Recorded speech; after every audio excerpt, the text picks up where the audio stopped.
Baik, malam hari ini tentunya menjadi malam yang paling dinantikan oleh kita semua. Dan kita akan langsung mengawali debat pada malam hari ini dengan mendengarkan visi, misi, dan juga program kerja dari masing-masing calon presiden 2024. Dan kita akan langsung mulai dengan calon presiden nomor urut 1. Kami persilakan kepada Bapak Anies Baswedan untuk maju ke atas panggung dan menyampaikan visi misinya. Kami persilakan Pak Anies untuk segera menuju ke panggung utama.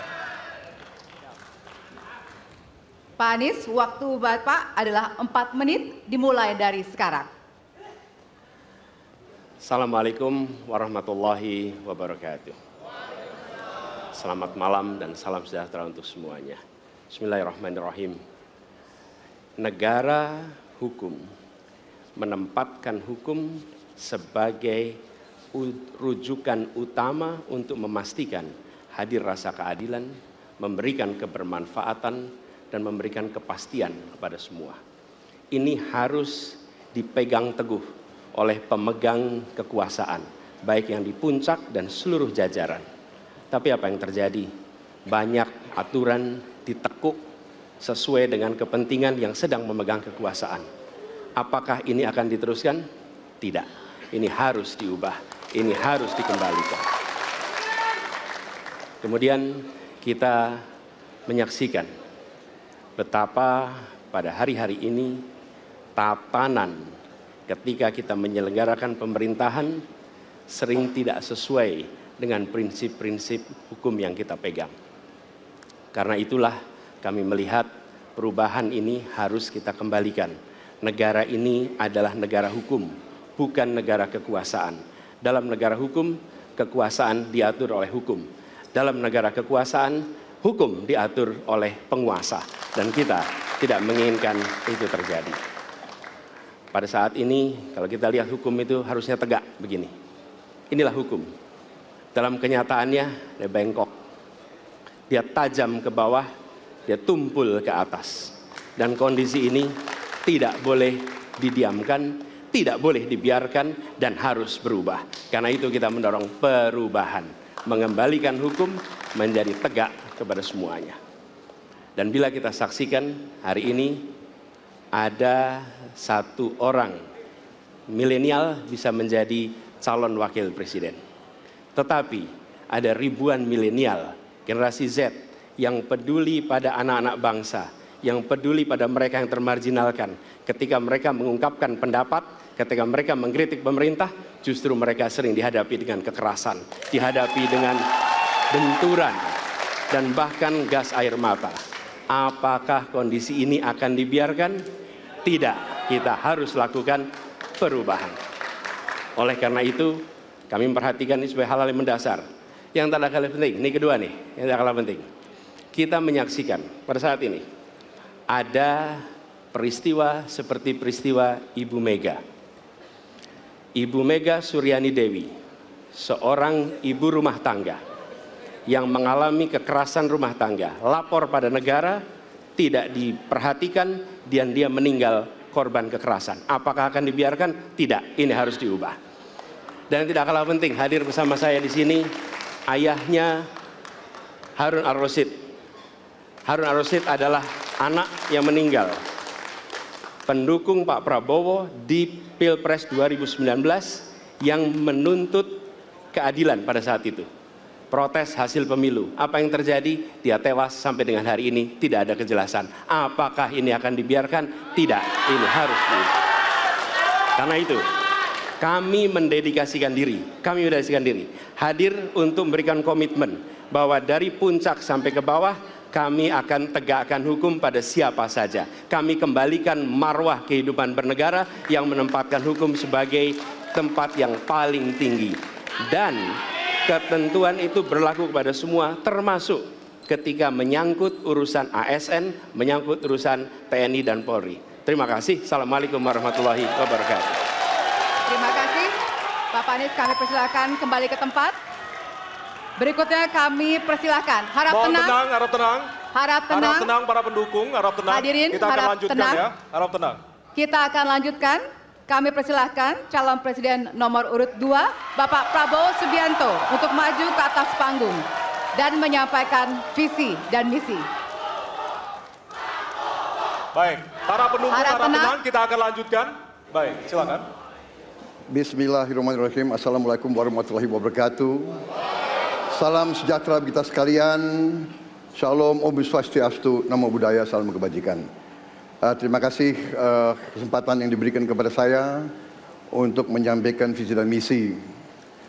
Kami menempatkan hukum, HAM, perbaikan pelayanan pemerintahan, pemberantasan korupsi, perlindungan terhadap semua kelompok di masyarakat sebagai sesuatu yang sangat penting. Karena itu dalam visi misi kita hal-hal ini ditaruh di paling atas.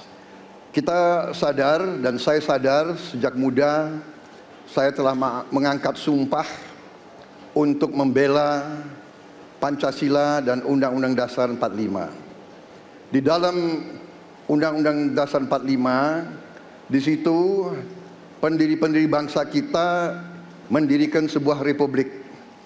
Republik itu harus didasarkan atas hukum dan kedaulatan rakyat. Itulah perjuangan saya selama ini. Dan saya pertaruhkan nyawa saya, jiwa saya untuk membela demokrasi, hukum dan HAM. Kita paham, kita mengerti masih banyak kekurangan. Tetapi kita harus bersyukur di tengah dunia yang penuh tantangan ketidakpastian, di mana terjadi perang di mana-mana, di mana negara-negara begitu banyak yang terjadi perang saudara, kerusuhan. Indonesia masih aman, Indonesia masih damai, Indonesia masih terkendali, harga-harga masih terkendali, ekonomi untuk rakyat kita masih aman.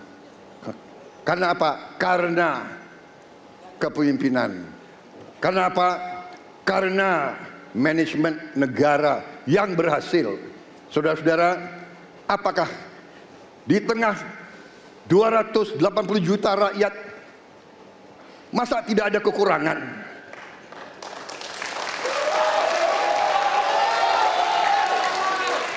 Tetapi kita harus arif, kita harus dewasa, dan kita tidak boleh munafik.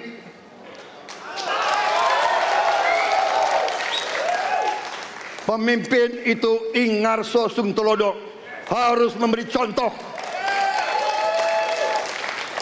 Saudara-saudara sekalian, Prabowo Gibran, kita akan perbaiki yang harus diperbaiki. Kita akan tegakkan apa yang perlu ditegakkan.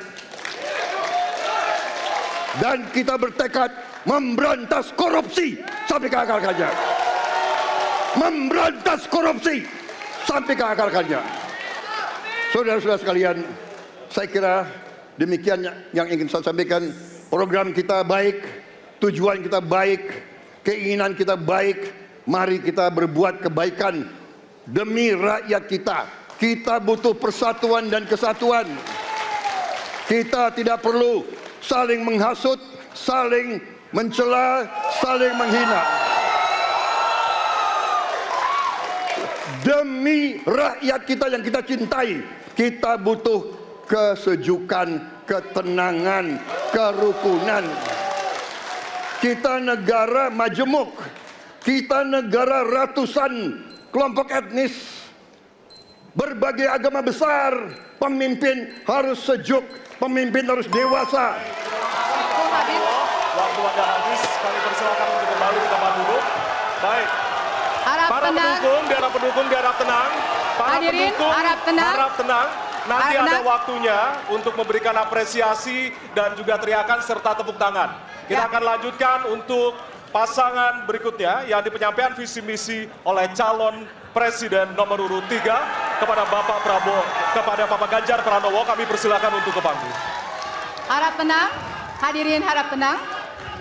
Bapak Ganjar, waktunya 4 menit dimulai dari sekarang. Assalamualaikum warahmatullahi wabarakatuh.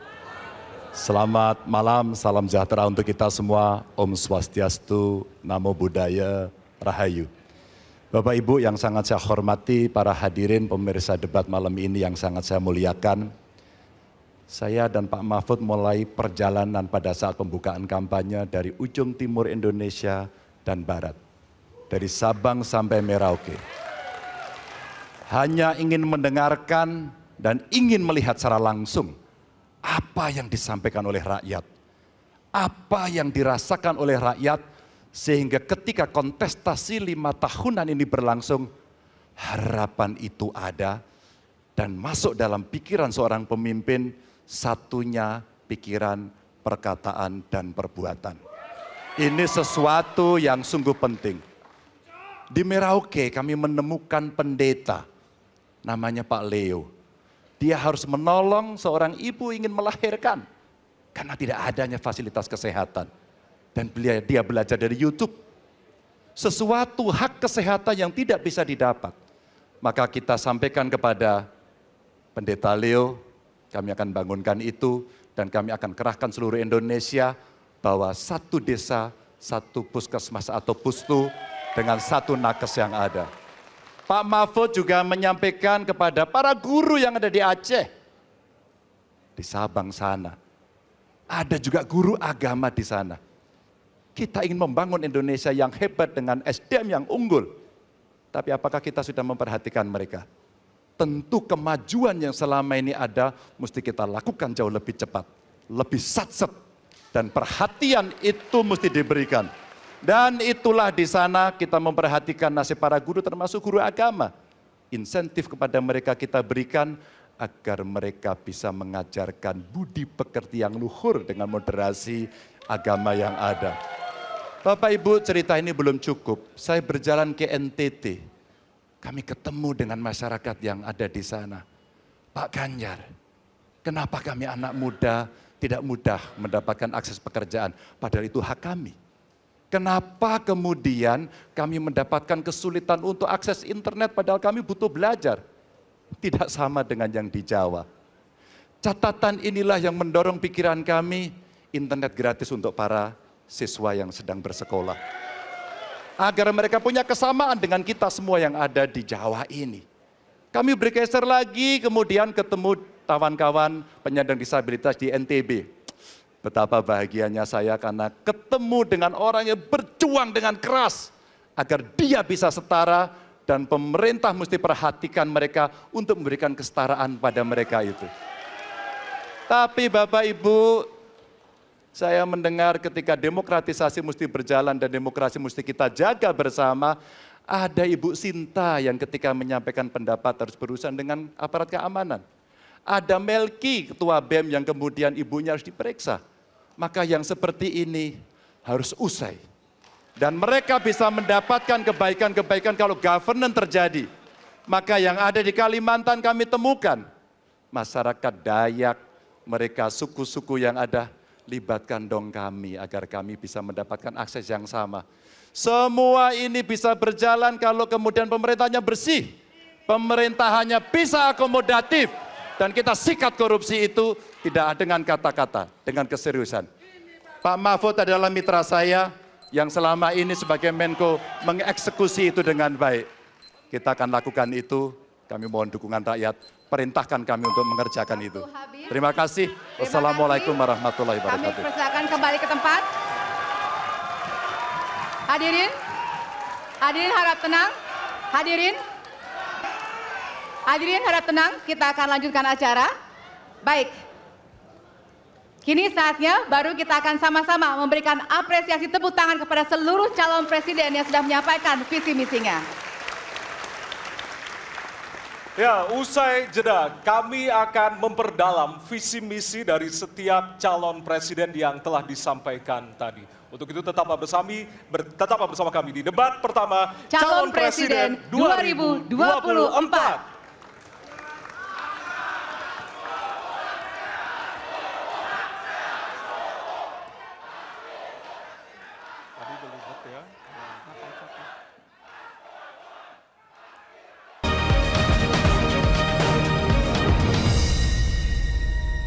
Dipersembahkan oleh,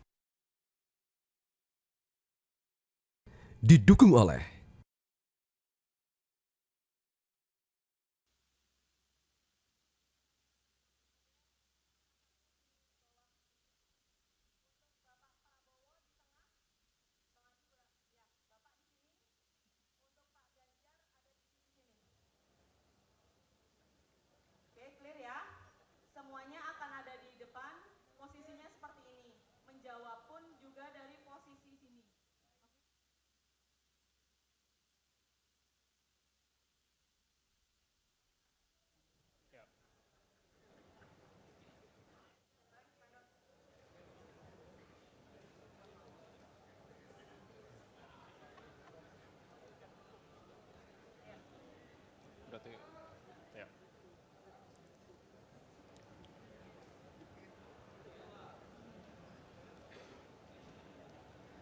Ya, Anda kembali menyaksikan Debat pertama Calon Presiden 2024.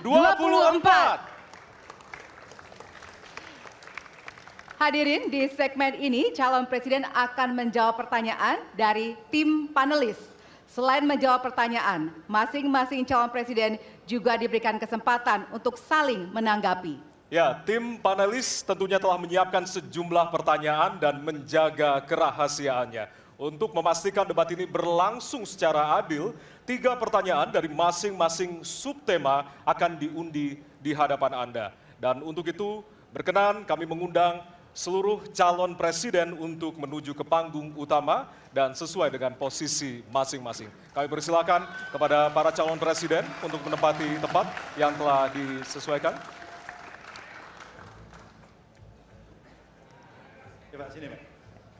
Ya, hadirin, jika di segmen pertama kita memulai visi misi dari calon presiden nomor urut 1, maka pada segmen ini kita akan memulai pertanyaan kepada calon presiden nomor urut 2. Kami persilakan kepada panelis Bapak Agus Riwanto untuk mengambil subtema di fishbowl. Kami persilakan Pak Agus. Ya, Silakan bisa dibuka. diperlihatkan kepada kita semua tema yang terdapat di dalam bola.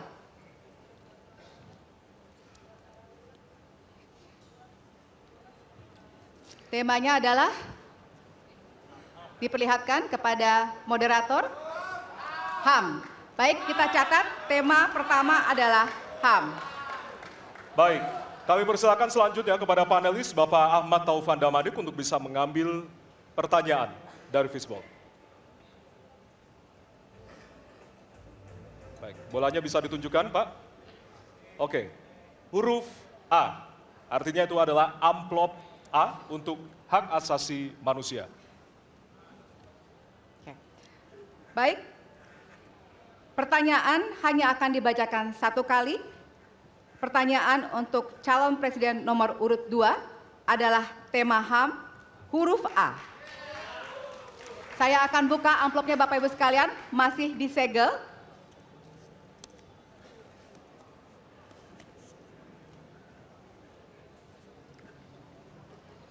Kita mulai. Beberapa tahun terakhir, tren kekerasan meningkat di Papua. Sementara masalah keadilan dan HAM masih belum terselesaikan sehingga konflik terus berlanjut. Pertanyaannya, apa strategi yang Anda akan siapkan untuk menyelesaikan masalah HAM dan konflik di Papua secara komprehensif? Waktu menjawab 2 menit dimulai dari sekarang. Masalah Papua adalah rumit karena di situ terjadi suatu gerakan separatisme. Dan gerakan separatisme ini kita sudah ikuti cukup lama. Kita melihat ada campur tangan asing di situ. Dan kita melihat bahwa kekuatan-kekuatan tertentu selalu ingin Indonesia disintegrasi dan pecah.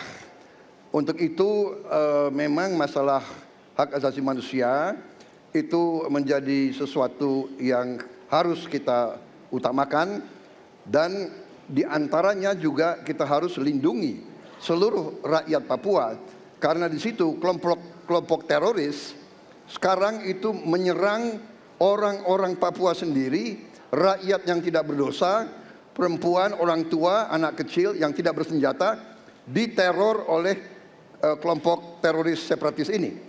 Jadi rencana saya pertama adalah tentunya menegakkan hukum, memperkuat aparat-aparat di situ, dan juga mempercepat pembangunan ekonomi.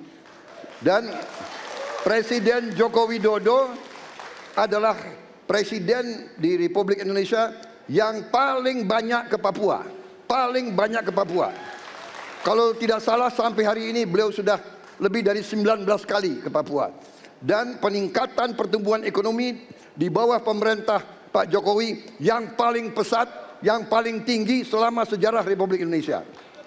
Jadi yang saya katakan, saya akan lanjutkan kita harus membawa kemajuan ekonomi, sosial, services yang terbaik untuk rakyat Papua, melindungi rakyat Papua dari keganasan para separatis dan teroris, dan menjamin penegakan hak asasi manusia. Terima kasih. Baik. Dan selanjutnya, ya. Mohon Hadirin untuk tenang. harap tenang, Ya. kita lanjutkan. Baik, kami persilakan kepada calon presiden nomor urut 3 untuk menanggapi jawaban dari calon presiden nomor urut 2. Waktu Anda 1 menit, Bapak, dimulai dari sekarang. Terima kasih, tapi menurut saya rasanya tidak cukup Pak Prabowo. Karena dialog menurut saya menjadi sesuatu yang penting. Agar seluruh kekuatan yang ada di sana, seluruh kelompok yang ada di sana bisa duduk bersama untuk menyelesaikan itu. Itu menurut saya roots masalahnya. Pertanyaan saya simpel saja. Apakah Bapak setuju dengan model dialog yang saya tawarkan itu? Terima kasih. Saya setuju. Terima kasih. Baik, Baik. Bapak Jadi Prabowo, kita saya mau tahan jawab. dulu. Saya mau karena jawab.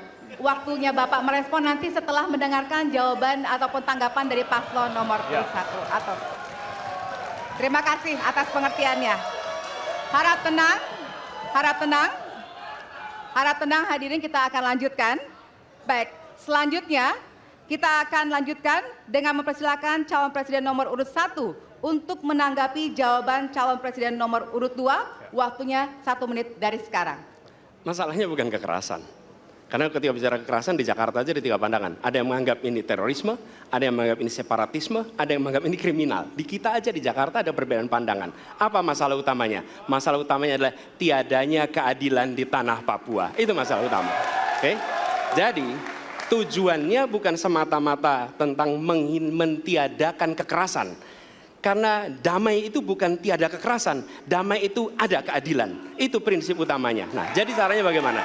1, atas semua peristiwa pelanggaran HAM yang terjadi, dilakukan tindakan penyelesaian hingga tuntas. Oke? Yang kedua, mencegah terjadinya pengulangan dengan memastikan semua yang bekerja di Papua memahami bahwa yang harus dihadirkan bukan tidak ada kekerasan, tapi keadilan. Yang ketiga, melakukan dialog dengan semua secara partisipatif. Terima kasih. Baik, terima kasih. Terima kasih. Dan selanjutnya kami persilakan kembali kepada calon presiden nomor urut 2 untuk merespon tanggapan dari kedua calon presiden lainnya. Dan waktu Anda 1 menit, Bapak, dimulai dari sekarang. Benar, saya sangat setuju. Kita harus ada pendekatan dialog. Benar, ya. Dan saya juga setuju. Harus. Tunggu dulu, aku mau jawab.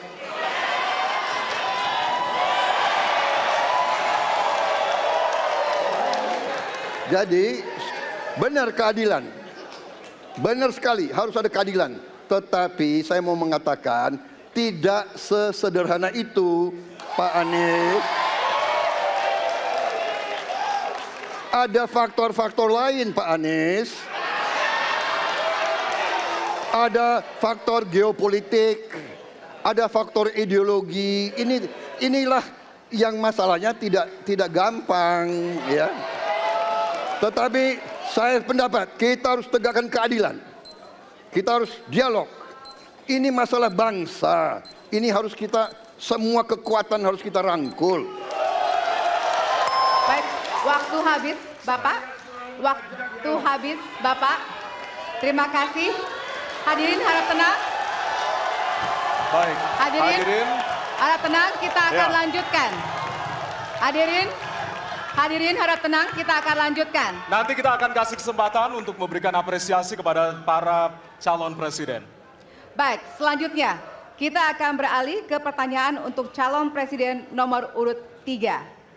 Kami persilakan kepada panelis Bapak Al Makin untuk mengambil subtema di fishbowl. Kami persilakan kepada panelis.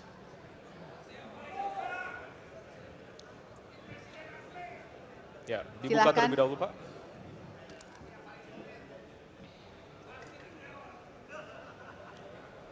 Diperlihatkan kepada moderator dan hadirin pemerintahan Dan peningkatan peningkatan pelayanan pelayanan publik. publik. Baik. Dan selanjutnya kami persilakan kepada panelis Bapak Bayu Dwi Anggono untuk mengambil pertanyaan dari Fishball. Kami silakan Pak.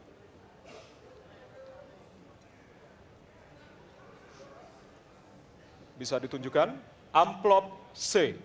Amplop C untuk pemerintahan dan peningkatan pelayanan publik. Baik, untuk calon presiden nomor urut 3. Pertanyaannya adalah tema pemerintahan dan peningkatan pelayanan publik. Pertanyaan dari huruf C. Kita lihat bersama, Bapak Ibu sekalian, amplop juga masih disegel. Kita akan buka.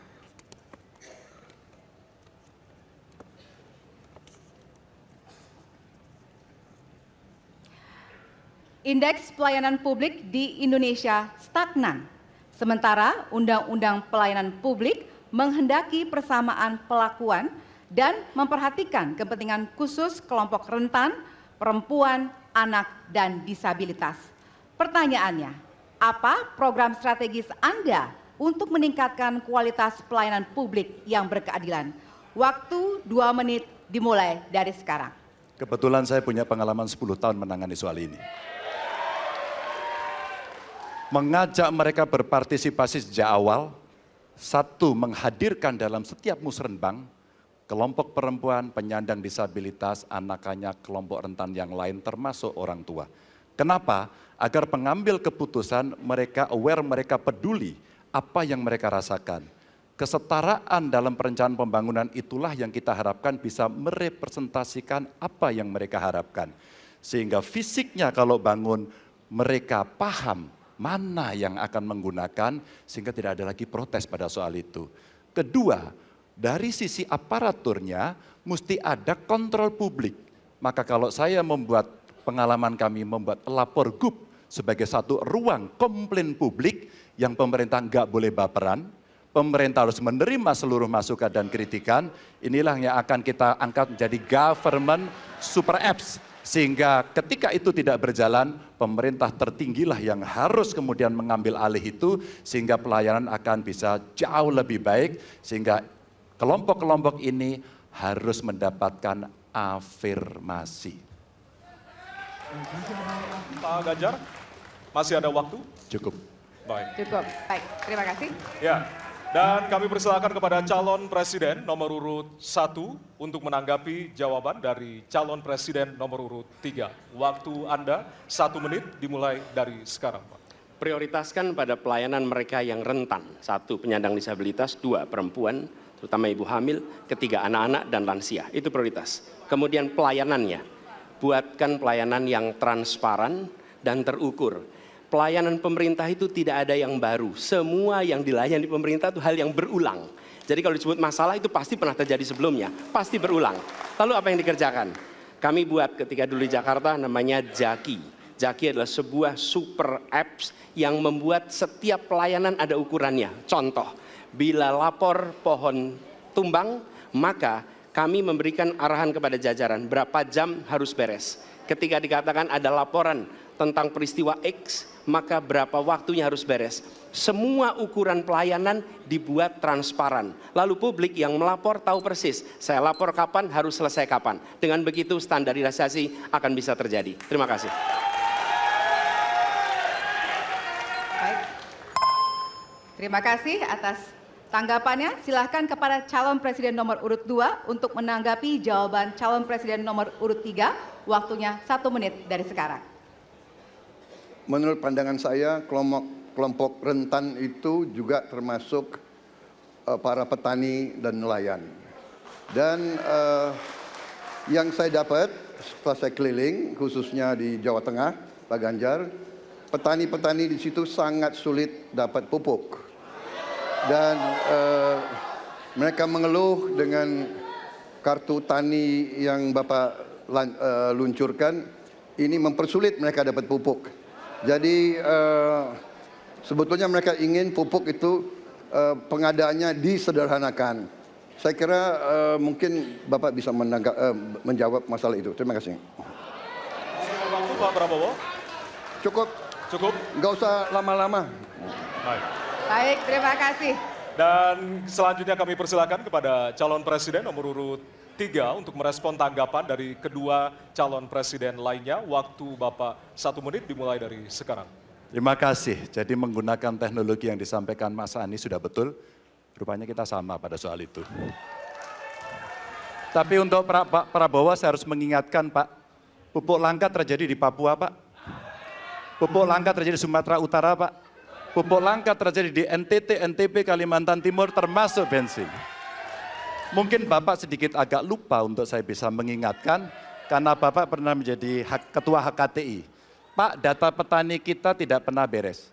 Maka kalau kemudian satu data petani itu bisa kita kelola, maka distribusi pupuknya harus bisa sampai dan tepat sasaran. Pada saat yang sama, kuota pupuk tidak boleh dibatasi. Maka ini yang saya telepon langsung kepada Pak Wapres saat itu. Pak Wapres please, kasih tambahan. Kalau tidak cukup. Dan ini terjadi di seluruh Indonesia, maka inilah mesti kita kerjakan nanti. Baik. Masih ada waktu? Mau ditambahkan Pak? Cukup. Cukup? Cukup. Baik. Baik, terima kasih. Hadirin, kita akan beralih ke pertanyaan selanjutnya untuk calon presiden nomor urut 1. Kami persilakan kepada panelis Bapak Gun-Gun Herianto untuk mengambil subtema di fishbowl. Persilakan panelis. Ya, bisa dibuka terlebih dahulu.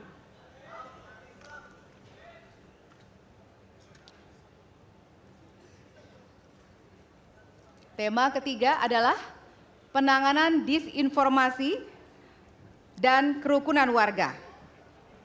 Baik, kami persilakan untuk selanjutnya kepada panelis Bapak Hairul Fahmi untuk mengambil pertanyaan di fishbowl.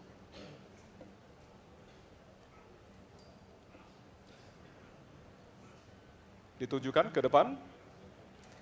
Adalah amplop Huruf A. A. Baik. Amplop A untuk penanganan disinformasi dan kerukunan warga. Baik, pertanyaan untuk calon presiden nomor urut 1 adalah tema penanganan disinformasi dan kerukunan warga, huruf A. Kita lihat bersama, masih disegel, kita akan buka bersama.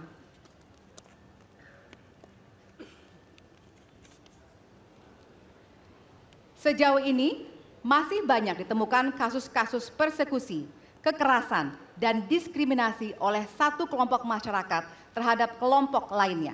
Pertanyaannya, apa kebijakan Anda untuk melindungi warga negara dan memperkuat toleransi dalam masyarakat Indonesia yang majemuk?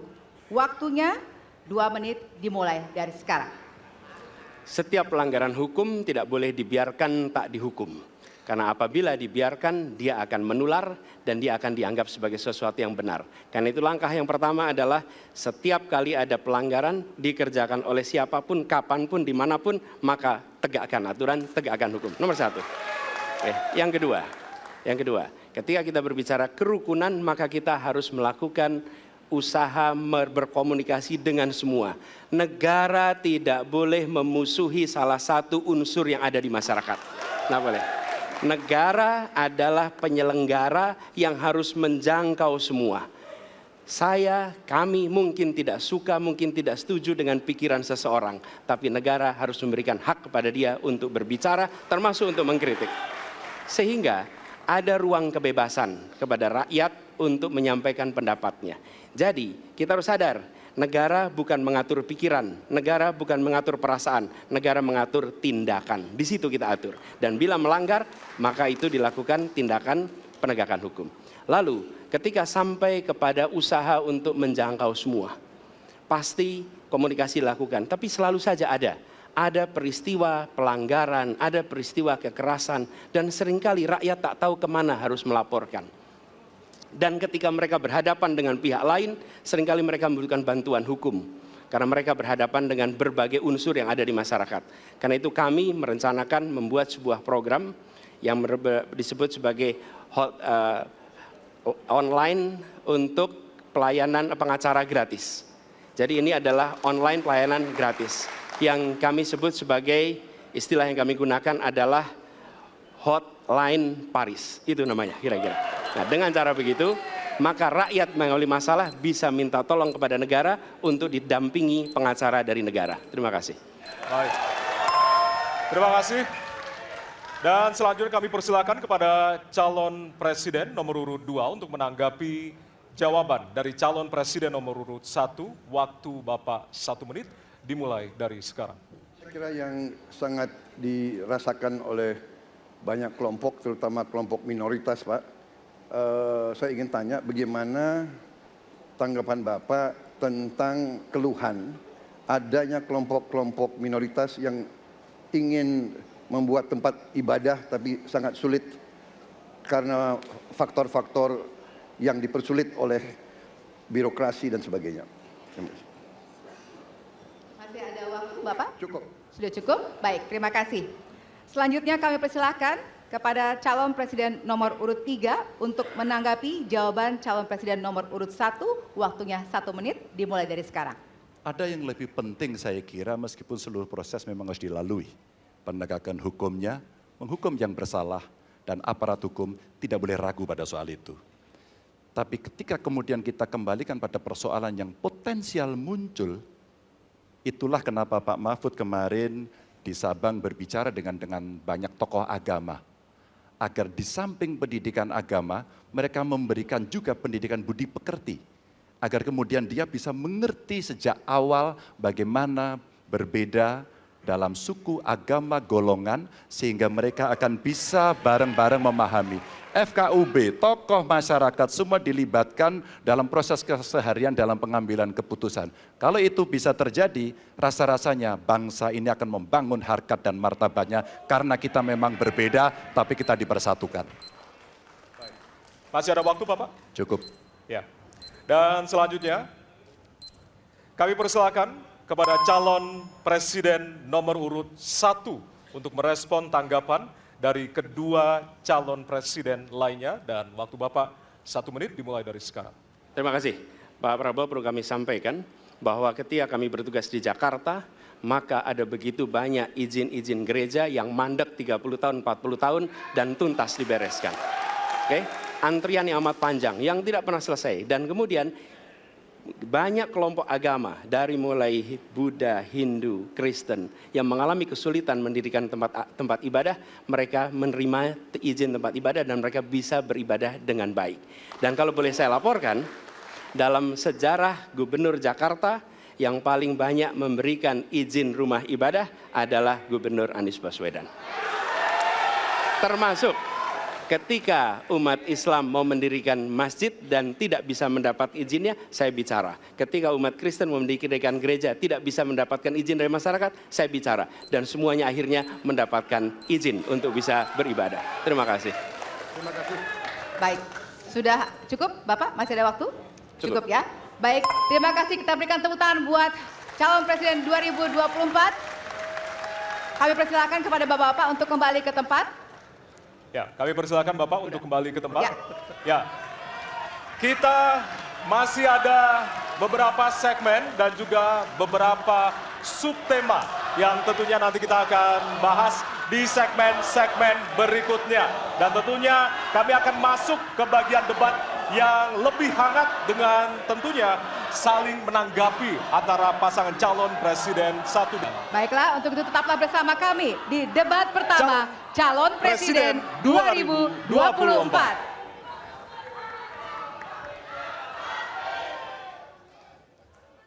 RT, nama saya udah terdaftar belum sebagai pemilih? Cek dulu, dicek dptonline.kpu.go.id. Caranya, masukin NIK kamu. Kalau belum terdaftar, datang ke panitia penyelenggara pemilu, baik di tingkat kelurahan PPS, kecamatan, PPK, maupun kabupaten atau kota. Bawa KTP dan KK. Buat WNI di luar negeri yang datanya belum terdaftar, lapor ke panitia pemilihan luar negeri PPLN setempat. Ayo, datang ke TPS 14 Februari 2024. Gunakan hak pilihmu. Perempuan memiliki hak dan peran yang sama dengan laki-laki untuk memilih dan dipilih dalam pemilu tahun 2024. Representasi perempuan di lembaga politik bangsa akan menentukan kebijakan bangsa Indonesia di masa depan. Ayo, kita jadi perempuan cerdas. Jangan sia-siakan hak pilih kita dalam pemilu tahun 2024.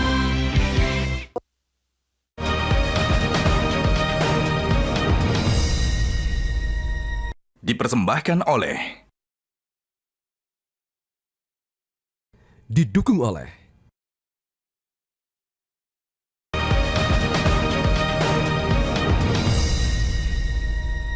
dipersembahkan oleh didukung oleh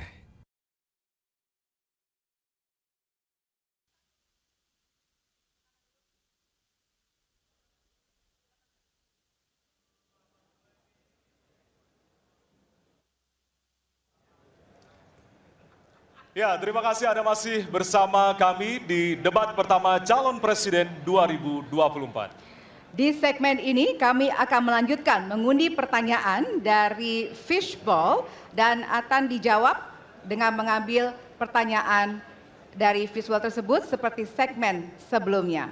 Kami juga akan informasikan kepada Bapak Ibu sekalian hadirin yang hadir di ruangan ini untuk tetap menjaga ketenangan dan tidak menggunakan alat peraga kampanye pada saat debat berlangsung. Ya, dan kami tentunya memohon kerjasama dari para hadirin yang berada di halaman KPU untuk kemudian mematuhi aturan yang telah kita sepakati bersama tadi.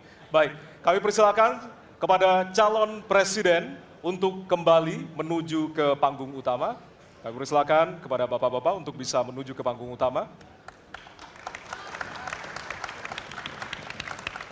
Baik, dan kita beralih ke pertanyaan untuk calon presiden nomor urut 3. Dan kami persilakan kepada panelis Ibu Lita Testa untuk mengambil subtema di fishball dan kami persilakan Ibu.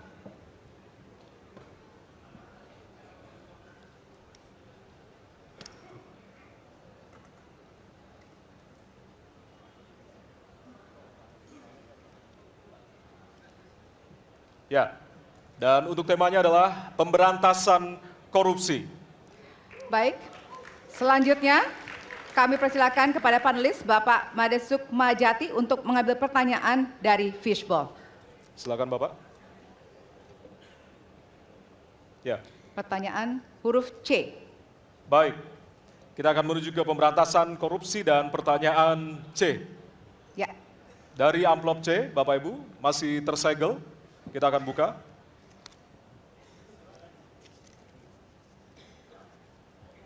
Pertanyaan untuk subtema pemberantasan korupsi. Penegakan hukum atas tindak pidana korupsi menunjukkan rata-rata tren vonis pengadilan yang relatif rendah dan minimnya angka pengembalian aset. Pertanyaan, apa terobosan yang akan Anda lakukan untuk menimbulkan efek jera bagi pelaku korupsi sekaligus menyelamatkan aset negara yang dikorupsi? Waktu Anda 2 menit Bapak, dimulai dari sekarang. Terima kasih. Yang pertama dari si penegakan hukumnya dulu. Maka kalau saya mulai dari sini, maka yang mesti dilakukan adalah pemiskinan. Yang kedua perampasan aset. Maka segera kita bereskan undang-undang perampasan aset dan untuk pejabat yang korupsi bawa ke Nusa Kambangan. Agar bisa punya efek jera bahwa ini tidak main-main. Namun yang perlu diberikan adalah contoh dari seorang pemimpin bahwa dia hidup sederhana, dia tidak bermewah-mewah, dia mengajarkan bagaimana integritas itu dibangun. Untuk para pejabat, ada 2 yang penting sekali. 1, biarkan mereka berkembang dengan meritokrasi yang baik sehingga pada saat menduduki jabatan tidak ada lagi jual beli jabatan. Yang kedua, jangan biarkan mereka store pada pemimpinnya. Kalau ini terjadi, kerunyaman itu akan muncul. Data ICW menunjukkan sekitar 230-an triliun dalam 10 tahun terakhir kerugian negara itu terjadi. Dan ini ekuivalen kalau bisa kita pakai untuk membuat puskesmas kira-kira 27.000. Terbayangkan oleh kita, edukasi itu mesti kita tunjukkan dengan sekali lagi teladan dari seorang pemimpin dan pemimpin tidak boleh ragu untuk memutuskan itu. Baik, masih ada waktu Bapak, akan berapa? Cukup? Baik. Cukup, baik. Harap tenang. Terima kasih. Kami persilakan kepada calon presiden nomor urut 1 untuk menanggapi jawaban calon presiden nomor urut 3. Waktunya 1 menit, dimulai dari sekarang. Koruptor dijeratkan dengan undang-undang perampasan aset disahkan dan hukumannya mengikuti pemiskinan. 1. Yang kedua, yang tidak kalah penting, undang-undang KPK harus direvisi sehingga KPK menjadi lembaga yang kuat kembali. Yang ketiga, diberikan imbalan, reward kepada mereka yang membantu melakukan pelaporan, penyelidikan, sehingga ketika melaporkan kita akan punya partisipasi masyarakat, dan itu dibolehkan oleh undang-undang. Dengan begitu maka bukan hanya aparat penegak hukum, tapi seluruh rakyat ikut memerangi korupsi. Korupsi harus gerakan anti korupsi harus menjadi gerakan semesta yang melibatkan seluruh rakyat.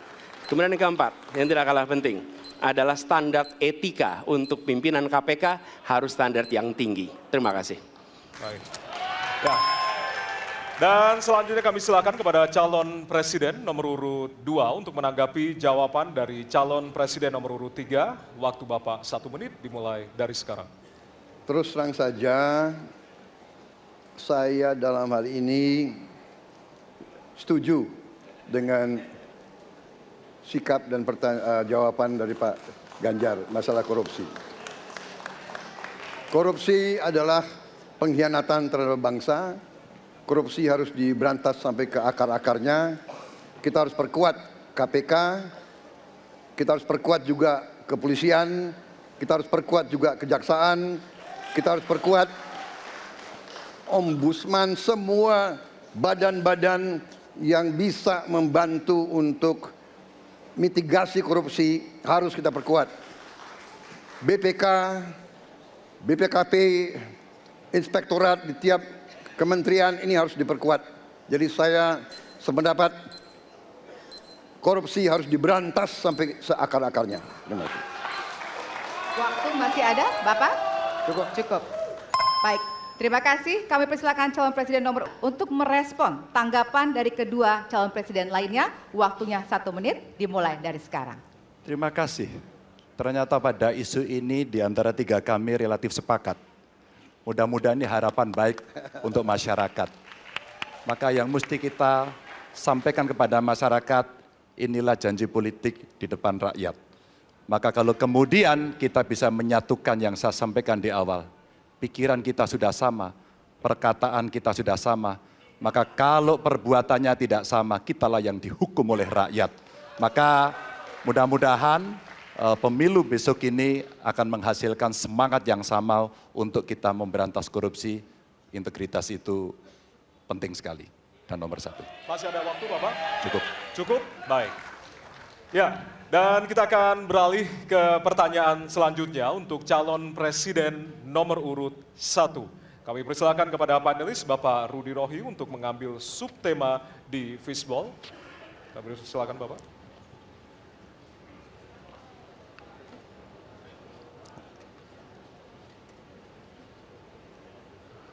Diperlihatkan kepada kami semua, Bapak. Apa? Baik, temanya adalah penguatan demokrasi. Baik. Baik, selanjutnya kepada panelis Ibu Susi Dwi Haryanti untuk mengambil pertanyaan dari fishball. Hurufnya adalah A. Penguatan demokrasi dengan amplop A. Baik.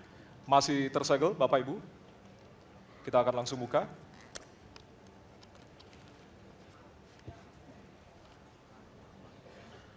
Salah satu pilar penting demokrasi adalah partai politik. Namun kepercayaan publik terhadap partai politik di Indonesia selalu rendah. Pertanyaan, apa kebijakan yang akan Anda lakukan untuk melakukan pembenahan tata kelola partai politik? Waktu untuk menjawab 2 menit dimulai dari sekarang. Saya rasa lebih dari sekedar partai politik. Rakyat tidak percaya kepada proses demokrasi yang sekarang terjadi. Itu jauh lebih luas dari sekedar partai politik. Ketika kita bicara demokrasi, minimal ada 3. Minimal 3 nih. 1 adalah adanya kebebasan berbicara. Yang kedua, adanya oposisi yang bebas untuk mengkritik pemerintah dan menjadi penyeimbang pemerintah. Yang ketiga, adanya proses pemilu, proses pilpres yang netral, yang transparan, jujur, adil. 3. Dan kalau kita saksikan akhir-akhir ini, 2 ini mengalami problem. Kita menyaksikan bagaimana kebebasan berbicara menurun, termasuk mengkritik partai politik. Dan angka demokrasi kita menurun, indeks demokrasi kita. Bahkan pasal-pasal yang memberikan kewenangan untuk digunakan secara karet kepada pengkritik, misalnya Undang-Undang ITE atau pasal 14, 15 Undang-Undang Nomor 1 tahun 1946. Itu semua membuat kebebasan berbicara menjadi terganggu. Yang kedua, oposisi. Kita saksikan minim sekali adanya oposisi selama ini. Dan sekarang ujiannya adalah besok. Bisakah pemilu diselenggarakan dengan netralitas, dengan adil, dengan jujur? Ini ujian ketiga. Jadi, persoalan demokrasi kita lebih luas dari segala persoalan kepada partai politik. Nah, bagaimana untuk partai politik sendiri? Partai politik perlu mengembalikan kepercayaan. Tapi di sini ada peran negara. Menurut saya salah satu masalah yang mendasar, partai politik ini memerlukan biaya. Dan biaya politik selama ini tidak pernah diperhatikan di dalam proses politik.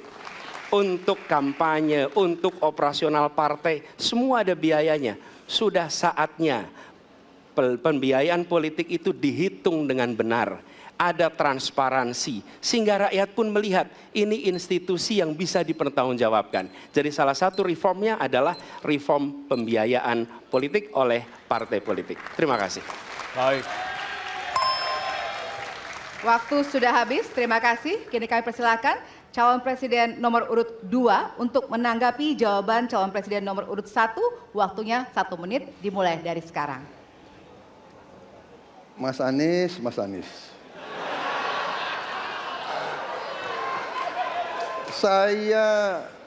Saya berpendapat Mas Anies ini agak berlebihan. Mas Anies mengeluh tentang demokrasi ini dan itu dan ini. Mas Anies dipilih jadi gubernur DKI menghadapi pemerintah yang berkuasa. Saya yang mengusung Bapak.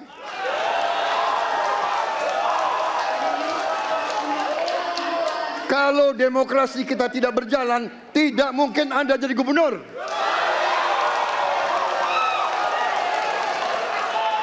Kalau Jokowi diktator, Anda tidak mungkin jadi gubernur. Saya waktu itu oposisi, Mas Anies. Anda ke rumah saya, kita oposisi, Anda terpilih.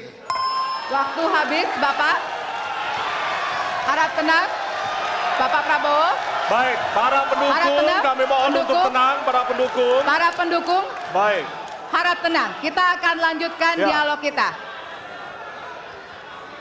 Harap tenang, hadirin, harap tenang. Kami sampaikan kembali, hadirin harap tenang. Apabila tidak tenang, maka debat tidak dapat dilanjutkan. Ya, kami mohon kerjasamanya kepada para hadirin yang berada di halaman gedung KPU untuk bisa menaati aturan yang telah kita sepakati bersama. Ya. Baik, selanjutnya kepada calon presiden nomor urut 3, kami silakan untuk menanggapi jawaban calon presiden nomor urut 1. Waktunya 1 menit dari sekarang. Saya jadi tidak enak ini Mbak hari ini. Mohon maaf. Saya tidak enak karena 2 kawan saya sedang nagih janji dan membuka buku lama.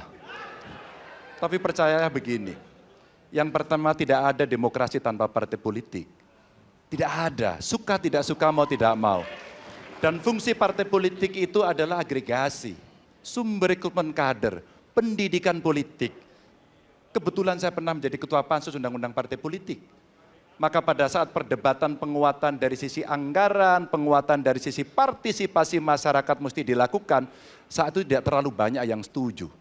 Maka Mas Anies, soal oposisi tidak oposisi, soal kepentingan saja kok. Kapan kita bertemu, kapan kita tidak bertemu, dan kemudian kita akan bersikap pada posisi masing-masing. Tapi yang penting, pendidikan politik kepada masyarakat itulah yang menjadi PR besar dari partai politik agar cepat dewasa. Oke, waktu Anda habis, Bapak. Ya, dan kita akan lanjutkan. Baik, kita akan lanjutkan debatnya, Bapak Ibu. Kita akan lanjutkan ke pertanyaan selanjutnya untuk calon presiden nomor urut 1. Ya. Untuk merespon tanggapan dari 2 calon presiden lainnya, waktunya 1 menit dari sekarang. Ya. Terima kasih. ketika kita menghadapi sebuah proses demokrasi, di situ ada pemerintah dan ada oposisi. Dua-duanya sama terhormat. Dan ketika proses pengambilan keputusan itu dilakukan, bila ada oposisi, maka selalu ada pandangan perspektif berbeda yang membuat masyarakat bisa menilai. Karena itu oposisi itu penting dan sama-sama terhormat. Sayangnya tidak semua orang tahan untuk berada menjadi oposisi. Oke? Seperti sampaikan Pak Prabowo tidak tahan untuk menjadi oposisi. Apa yang terjadi? Beliau sendiri menyampaikan bahwa tidak berada dalam kekuasaan membuat tidak bisa berbisnis, tidak bisa berusaha. Karena itu harus berada dalam kekuasaan. Kekuasaan lebih dari soal bisnis, kekuasaan lebih dari soal uang, kekuasaan soal kehormatan untuk menjalankan kedaulatan rakyat. Baik, waktu Anda habis Bapak. Terima Kami kasih. mohon sekali lagi kepada para hadirin yang berada di halaman KPU. Ditahan dulu. Baik, Pak Prabowo, Bapak mohon maaf. Prabowo, Bapak, mohon maaf. Waktu sudah habis. Waktu ada sudah kesempatan. habis. Ya. Baik. Hadirin. Nanti ada kesempatan untuk kembali menanggapi. Baik. Dan kita akan beralih ke pertanyaan terakhir untuk segmen ini. Presiden nomor urut 2. Baik, kami persilakan kepada panelis, kepada Bapak Agus Riwanto untuk mengambil subtema.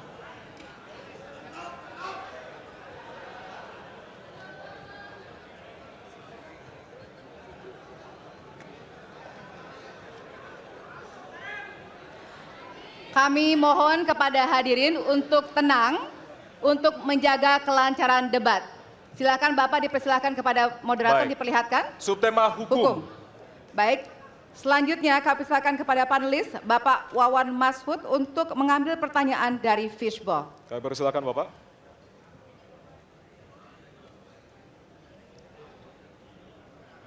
Baik. Amplop A. Amplop A, silakan. Ya. Masih tersegel, kita akan buka.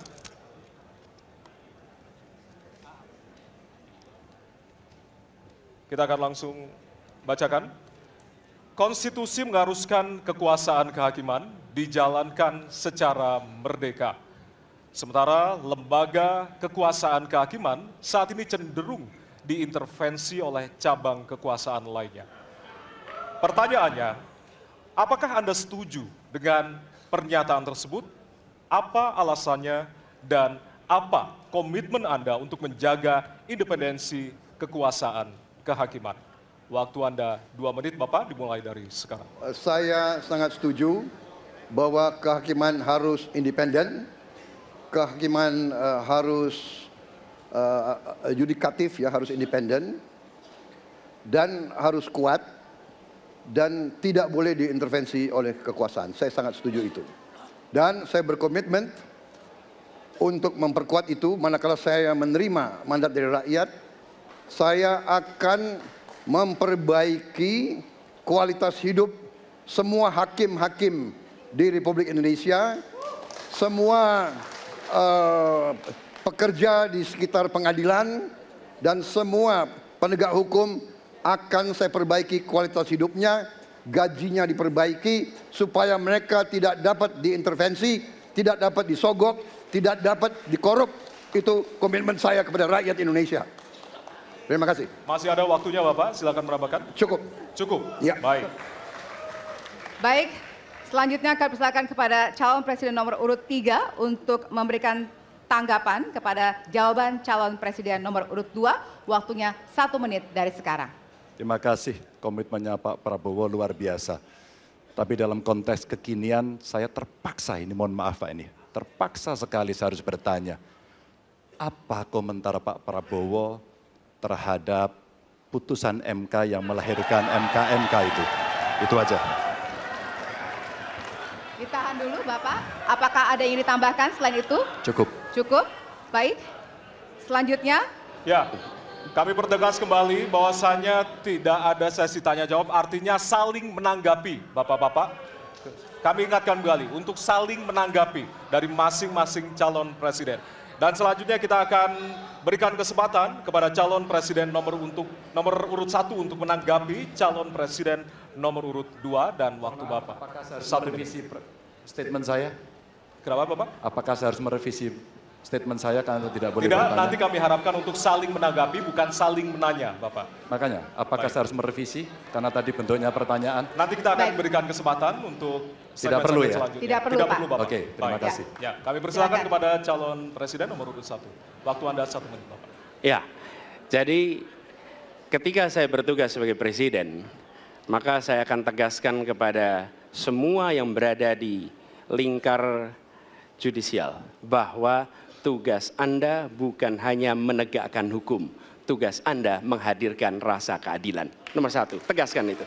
Yang kedua, bila terjadi praktek-praktek di mana keadilan tidak hadir, maka negara tidak boleh diam dan mengatakan, ah itu kan proses hukum, tidak bisa. Justru negara harus mempertanyakan apa yang sesungguhnya terjadi. Dan itulah yang kemudian harus dikerjakan oleh negara, memastikan bahwa proses hukum benar-benar berorientasi kepada keadilan. Lalu kepada mereka yang bertugas, tadi disampaikan bahwa harus memastikan mereka memiliki remunerasi yang baik. Ya, itu penting. Dan yang tidak kalah penting adalah semua proses dilakukan secara transparan. Promosi transparan, kasus transparan, sehingga ada kepercayaan kepada proses pengadilan. Terima kasih. Baik, waktu habis. Selanjutnya kami persilakan kepada calon presiden nomor urut 2 untuk merespon tanggapan dari calon presiden lainnya. Waktunya 1 menit dari sekarang. Saya kira mengenai Mahkamah Konstitusi, aturannya sudah jelas. Kita juga bukan anak kecil, rakyat kita juga pandai, rakyat kita lihat, rakyat kita tahu. Mas Ganjar, kita tahulah ya bagaimana prosesnya, ya. Yang intervensi siapa, ya kan? Yang intervensi siapa? Tapi intinya adalah kita tegakkan konstitusi, kita tegakkan undang-undang, kita perbaiki yang kurang sempurna, dan kita patuh kepada komitmen undang-undang itu sendiri. Jadi saya kira itu tentang apa tadi disampaikan Pak Anies. Dalam hal ini saya setuju dengan Pak Anies. Dalam hal ini. Waktunya masih ada, Bapak? Saya sependapat kita harus membuat yudikatif kuat, harus ada merit system, harus ada ujian-ujian yang baik. Waktunya supaya habis hakim sekarang, itu Bapak. hakim yang Terima terbaik kasih untuk Indonesia. atas jawabannya. Baik.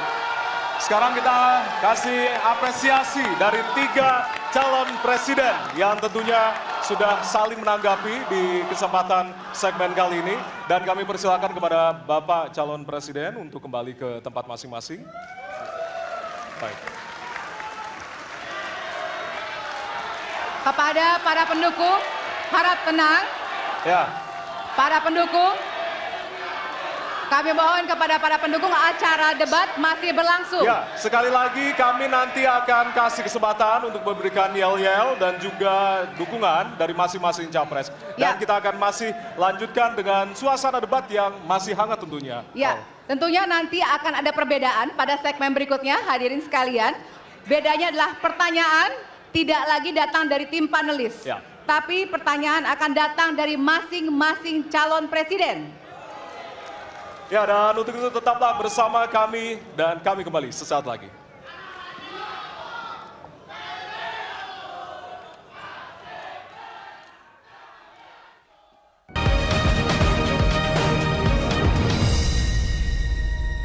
Dipersembahkan oleh, didukung oleh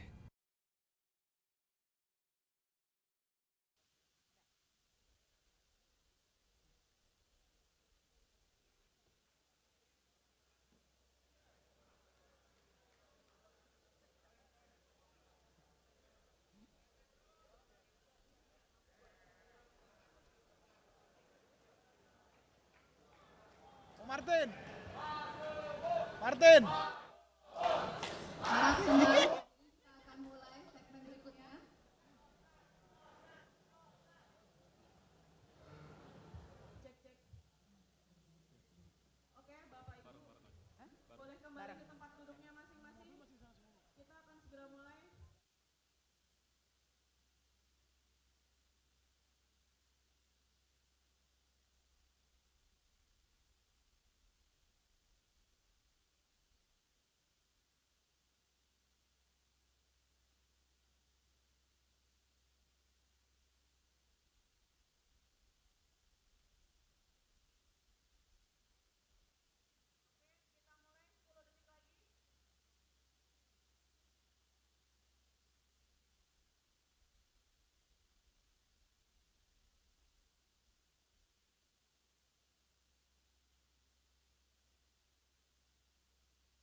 Terima kasih Anda masih bersama kami di Debat pertama Calon Presiden 2024. Hadirin, jika pada segmen sebelumnya pertanyaan dibuat oleh tim panelis, maka di segmen ini dan segmen selanjutnya pertanyaan murni dari para calon presiden. Ya, Jawaban pertanyaan akan ditanggapi oleh capres penanya untuk kemudian direspon kembali oleh calon presiden yang menjawab. Sebelumnya, kita undang kembali seluruh calon presiden untuk naik ke atas panggung. kami persilakan Bapak untuk menuju ke panggung utama. Ya, dan untuk segmen ini, kesempatan pertama akan diberikan kepada calon presiden nomor urut 1 untuk bertanya kepada calon presiden nomor urut 2. Dan waktu Bapak 1 menit dimulai dari sekarang. Terima kasih.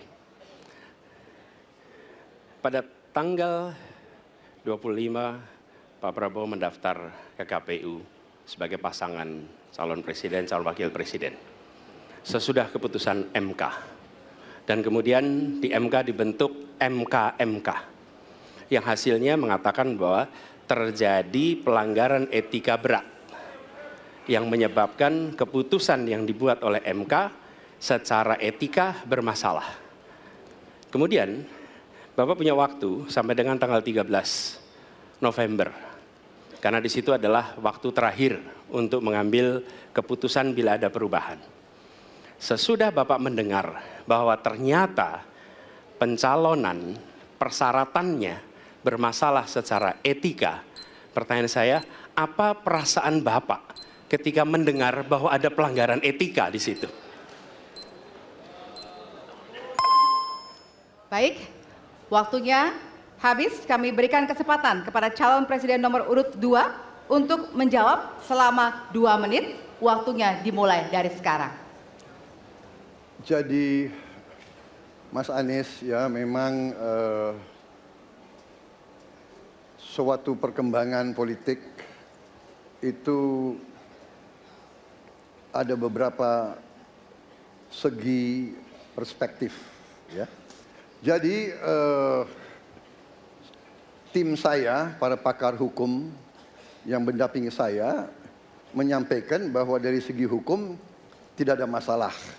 Masalah yang dianggap pelanggaran etika sudah diambil tindakan dan keputusan ya waktu itu oleh pihak yang diberi wewenang.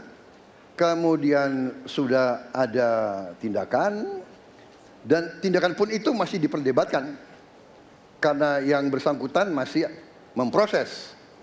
Tetapi intinya adalah bahwa keputusan itu final dan tidak dapat dirubah. Ya, saya laksanakan ya. Dan kita ini bukan anak kecil, Mas Anies ya. Anda juga paham ya. Sudahlah ya. Sekarang begini, intinya rakyat yang putuskan, rakyat yang menilai. Kalau rakyat tidak suka Prabowo dan Gibran, nggak usah pilih kami, saudara-saudara sekalian. Dan saya tidak takut tidak punya jabatan, Mas Anies. Sorry ya. Sorry ya.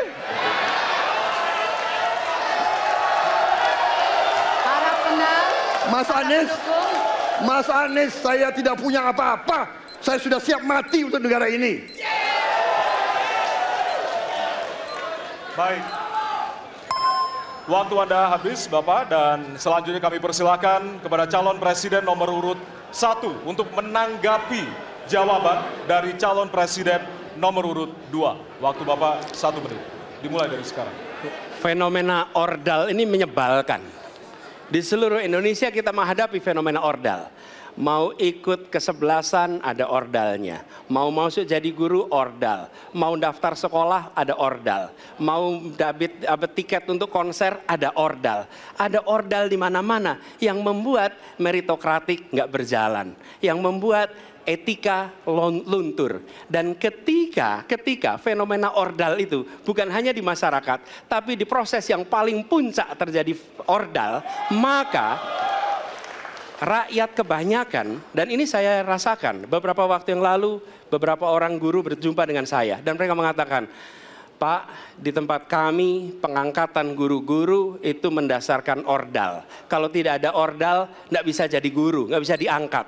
Lalu apa jawabannya? Atasan saya bilang, wong yang di Jakarta aja pakai ordal, kenapa kita di bawah tidak boleh pakai ordal? Negeri ini rusak apabila tatanan itu hilang. Waktunya habis. Ya. Sekarang kami berikan kesempatan kepada calon presiden nomor urut 2 untuk menanggapi tanggapan dari calon presiden nomor urut 1.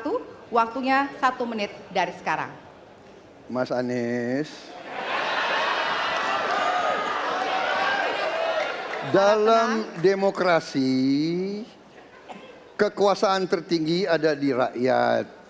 Hakim yang tertinggi adalah rakyat. Tanggal 14 Februari rakyat yang akan mengambil keputusan.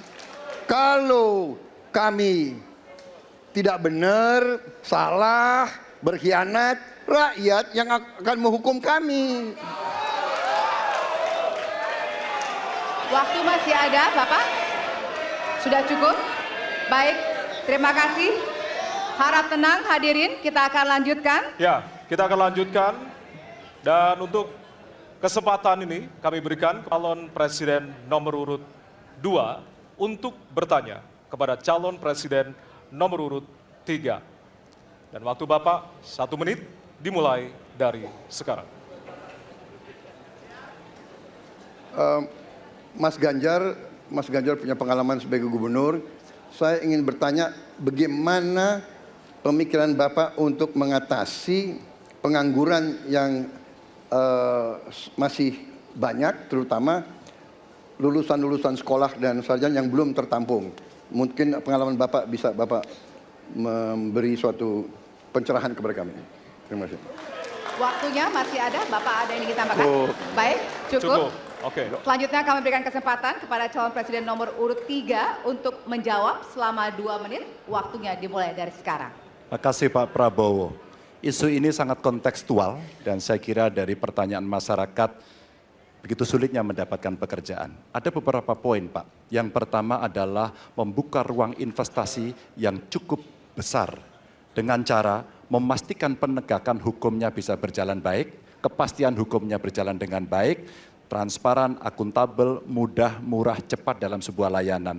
Tanpa itu dilakukan, mereka akan minggat dan mereka akan pergi, tidak mau datang.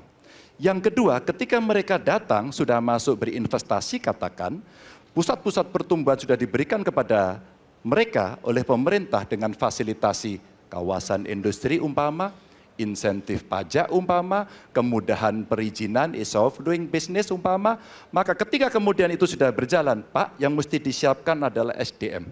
Ketangguhan SDM untuk menjemput itulah yang kita siapkan. Apa itu? Sekolah vokasi, nggak ada yang lain.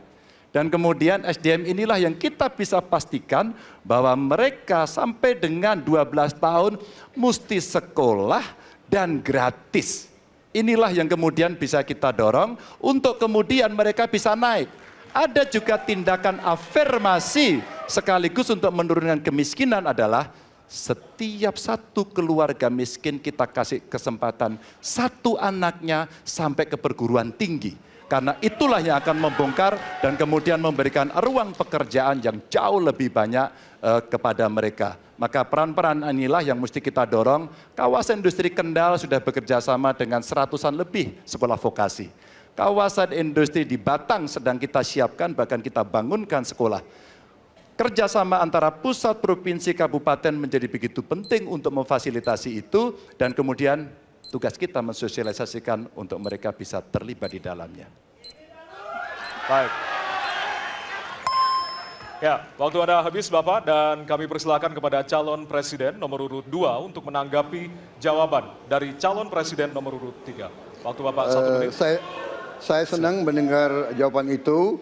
Berarti Bapak bisa mengakui prestasi pemerintah Jokowi dalam mengembangkan KEK semua, mendorong hilirisasi menciptakan lapangan kerja, mengundang investor-investor ke Jawa Tengah untuk menciptakan pertumbuhan ekonomi yang bermutu dan berkelanjutan. Terima kasih. Ya. Waktunya masih ada, Bapak? Cukup. Cukup. Baik, selanjutnya kita berikan kesempatan kepada calon presiden nomor urut 3 untuk menanggapi tanggapan dari calon presiden nomor urut 2. Waktunya 1 menit dari sekarang. Pak Prabowo, terima kasih. Ketika kami merancang kawasan-kawasan industri dan bagaimana percepatan itu kita lakukan, kami duduk dengan para menteri, bahkan kami duduk dengan presiden. Kami punya pikiran yang sama dalam merancang ini karena kita ingin menjemput 2045 sebagai negara maju, negara unggul. Itu yang harus kita ciptakan. Maka ketika kemudian soal setuju tidak setuju, kami hampir 10 tahun. Bahkan proyek-proyek strategis nasional yang ada di Jawa Tengah, saya bereskan, Pak. Karena itu bentuk tanggung jawab kami sebagai wakil pemerintah pusat di daerah, dan kami tahu posisi itu agar kita berada dalam satu barisan menjemput keunggulan Indonesia di 2045. Masih ada waktu, Bapak? Cukup. Cukup? Baik. Ya, dan selanjutnya kita akan berikan kesempatan calon presiden nomor urut 3 untuk bertanya kepada calon presiden nomor urut 1. Dan waktu Bapak 1 menit dimulai dari sekarang. Mas Anies pernah menjadi gubernur ibu kota. Dan hari ini menjadi isu publik, saya barusan dari IKN. Mas Anies, dengan berbagai kondisi yang ada di Jakarta, traffic jam, orang bermigrasi, bagaimana polusi yang terjadi, saya pengen dapat statement yang clear dari Mas Anies. Apa pendapat Mas Anies ketika kemudian Indonesia sentris itu ingin dibangun, mimpi besar anak bangsa sejak presiden sebelumnya ingin dibangun untuk memindahkan ibu kota dari Jakarta ke IKN. Silakan. Baik, waktunya masih ada, Bapak? Cukup. Cukup, baik. Terima kasih. Kemudian kami silakan calon presiden nomor urut 1 untuk memberikan jawaban selama 2 menit, dimulai dari sekarang. Kalau ada masalah jangan ditinggalkan, diselesaikan. Itu filosofi nomor 1. Jadi ketika di Jakarta menghadapi masalah, maka masalah lingkungan hidup, masalah lalu lintas, kepadatan penduduk, ini harus diselesaikan. Ditinggalkan tidak kemudian membuat otomatis selesai. Justru ini yang harus dibereskan.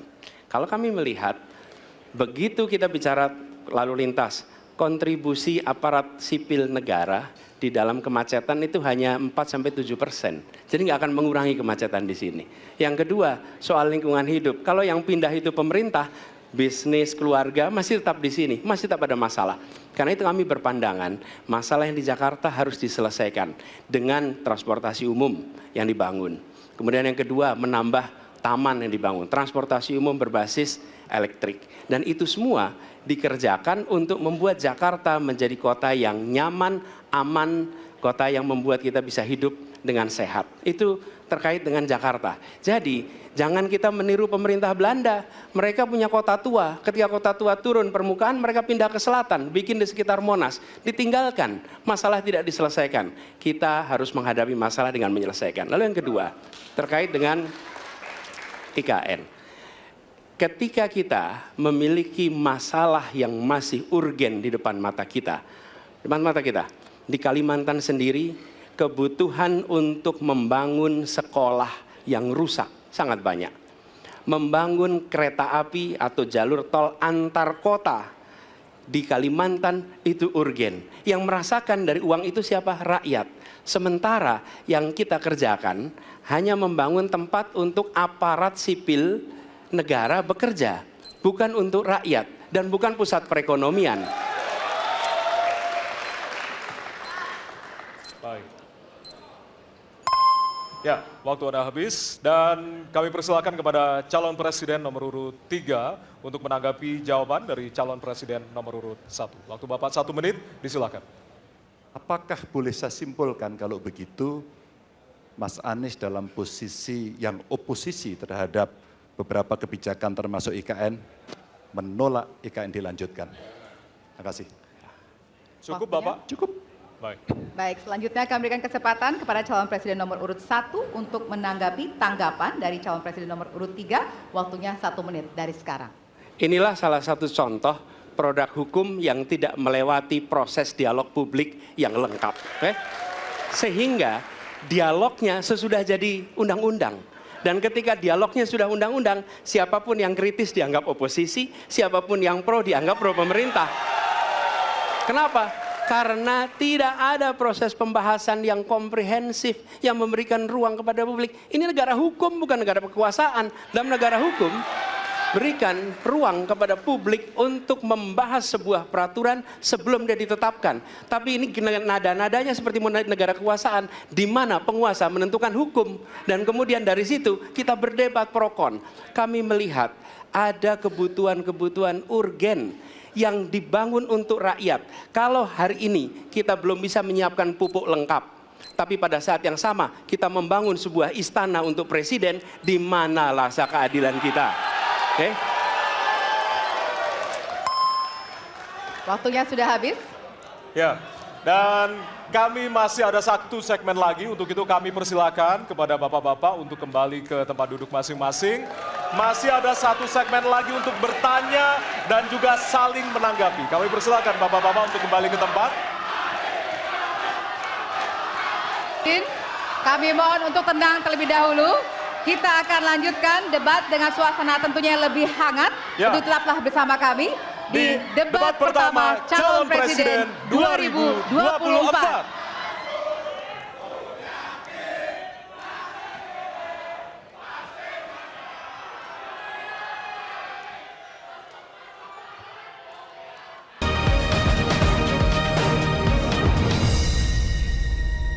Dipersembahkan oleh, didukung oleh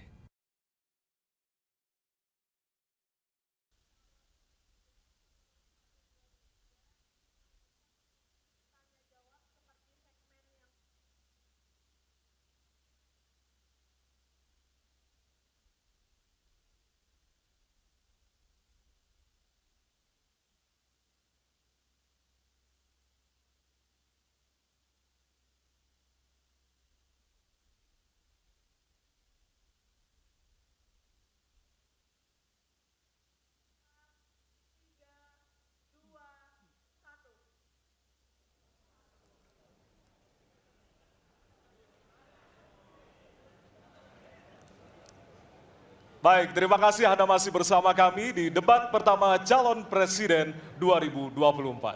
Ya, masih sama seperti segmen sebelumnya. Setiap calon presiden akan memberikan satu pertanyaan kepada calon presiden lainnya dan jawaban pertanyaan akan ditanggapi oleh calon presiden penanya untuk kemudian direspon kembali oleh calon presiden lainnya. Yang direspon adalah apa yang disampaikan oleh calon presiden lainnya. Dan kita akan undang kembali ketiga calon presiden 2024 untuk naik ke atas panggung. Kami persilakan kepada bapak-bapak untuk bisa menuju ke panggung utama. Dan kembali kami ingatkan kepada bapak-bapak calon presiden bahwasanya tema di malam hari ini terdiri dari beberapa subtema, yaitu pemerintahan, hukum, hak asasi manusia, pemberantasan korupsi, penguatan demokrasi, peningkatan pelayanan publik, penanganan disinformasi, dan kerukunan warga. Untuk itu, kesempatan pertama akan diberikan kepada calon presiden nomor urut 2 untuk bertanya kepada calon presiden nomor urut 1. Waktu Bapak 1 menit dimulai dari sekarang. Mas Anies pernah jadi gubernur 5 tahun di DKI. Anggaran DKI setahun sekitar 80 T, jumlah penduduk Indonesia DKI 10 juta kira kurang lebih, APBD Jawa Barat 35 T, jumlah penduduknya 50 juta, 5 kali DKI. Tetapi selama Mas Anies mimpin, sering sekali DKI menerima indeks polusi tertinggi di dunia. Bagaimana dengan anggaran 80 T, Pak Anies sebagai gubernur tidak dapat berbuat sesuatu yang berarti untuk mengurangi polusi? Terima kasih. Waktunya masih ada, Bapak? Sudah cukup? Baik, kita akan lanjutkan pada calon presiden nomor urut 1. Kami beri kesempatan untuk menjawab pertanyaan selama 2 menit, dimulai dari sekarang. Pak Prabowo, terima kasih atas pertanyaan yang bagus, tetapi kurang akurat. Saya akan jelaskan, Pak. Ketika satu daerah mengatakan di tempat kami tidak ada COVID, di tempat kami COVID banyak, lalu yang tidak ada COVID kami tanya, kenapa tidak ada COVID? Nah, kami nggak punya alat testing, Pak. Karena tidak punya alat testing, maka tidak ada COVID. Yang punya alat testing, maka ada COVID. Okay? Saya tidak tanya COVID, saya boleh saya selesaikan dulu? Ya. Jadi, apa yang terjadi? Di Jakarta kami memasang alat pemantau polusi udara. Bila masalah polusi udara itu bersumber dari dalam kota Jakarta, maka hari ini, besok, minggu depan konsisten selalu akan kotor. Tapi apa yang terjadi? Ada hari di mana kita bersih, ada hari di mana kita kotor. Ada masa minggu pagi, Jagakarsa sangat kotor. Apa yang terjadi? Polusi udara tak punya KTP. Angin tak ada KTP-nya. Angin itu bergerak dari sana sini. Ketika polutan yang muncul dari pembangkit listrik, tenaga uap, mengalir ke Jakarta, maka Jakarta punya indikator, karena itu Jakarta mengatakan ada polusi udara. Ketika anginnya bergerak ke arah Lampung, ke arah Sumatera, ke arah Laut Jawa, di sana tidak ada alat monitor, maka tidak muncul. Dan Jakarta pada saat itu bersih. Kalau problemnya dari dalam kota saja, maka konsisten tiap waktu. Ya, kita punya masalah polusi. Karena itu kita kerjakan dengan apa? Kita lakukan, Pak. 1, dengan pengendalian emisi dari kendaraan bermotor dan pengujian emisi sekarang wajib. Yang kedua, elektrifikasi kendaraan umum. Yang ketiga, konversi kendaraan umum. Dan dulu yang naik kendaraan umum hanya 350.000 per hari, sekarang 1 juta per hari. Jadi itu kita kerjakan untuk menangani soal polusi di Jakarta. Baik. Masih ada waktu, Bapak? Cukup? Ya. Kami persilakan kepada calon presiden nomor urut 2 untuk kemudian menanggapi jawaban dari calon presiden nomor urut 1. Waktu Bapak 1 menit dimulai dari sekarang. Ya susah kalau kita menyalahkan angin dari mana saja ya. Jadi saya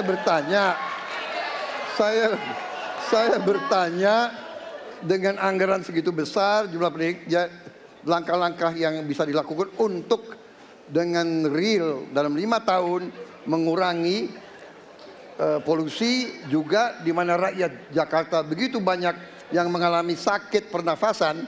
Jadi saya kira kalau kita dengan gampang menyalahkan angin, hujan dan sebagainya, ya mungkin tidak perlu ada pemerintahan kalau begitu ya.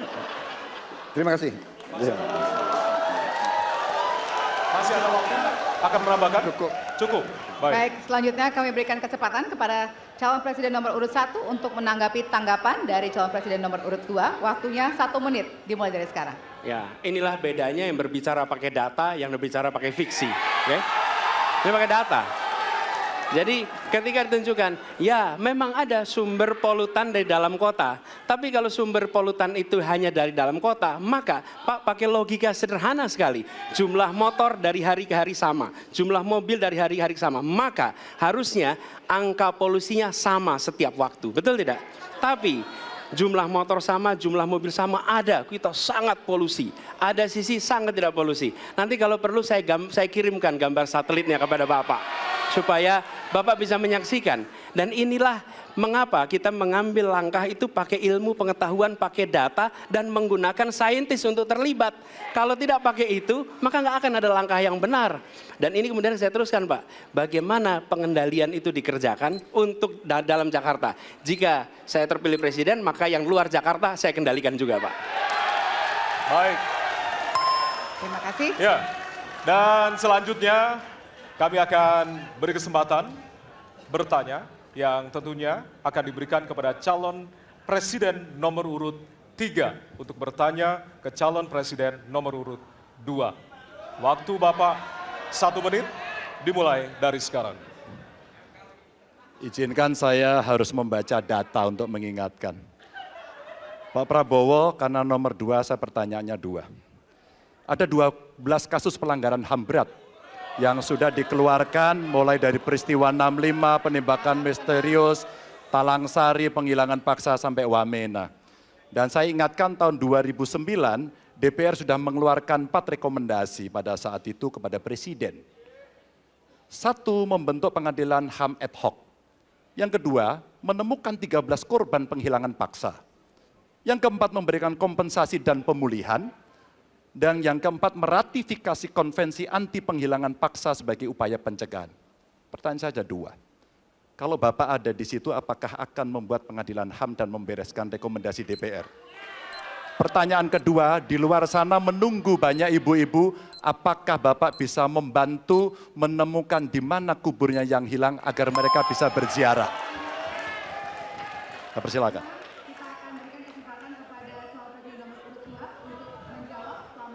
Waktunya dari sekarang.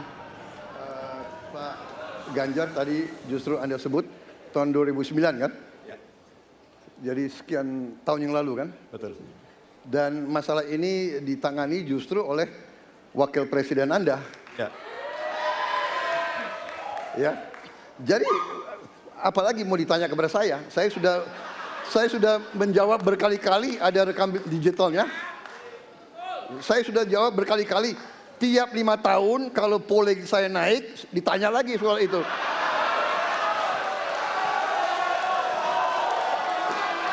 Bapak tahu data nggak?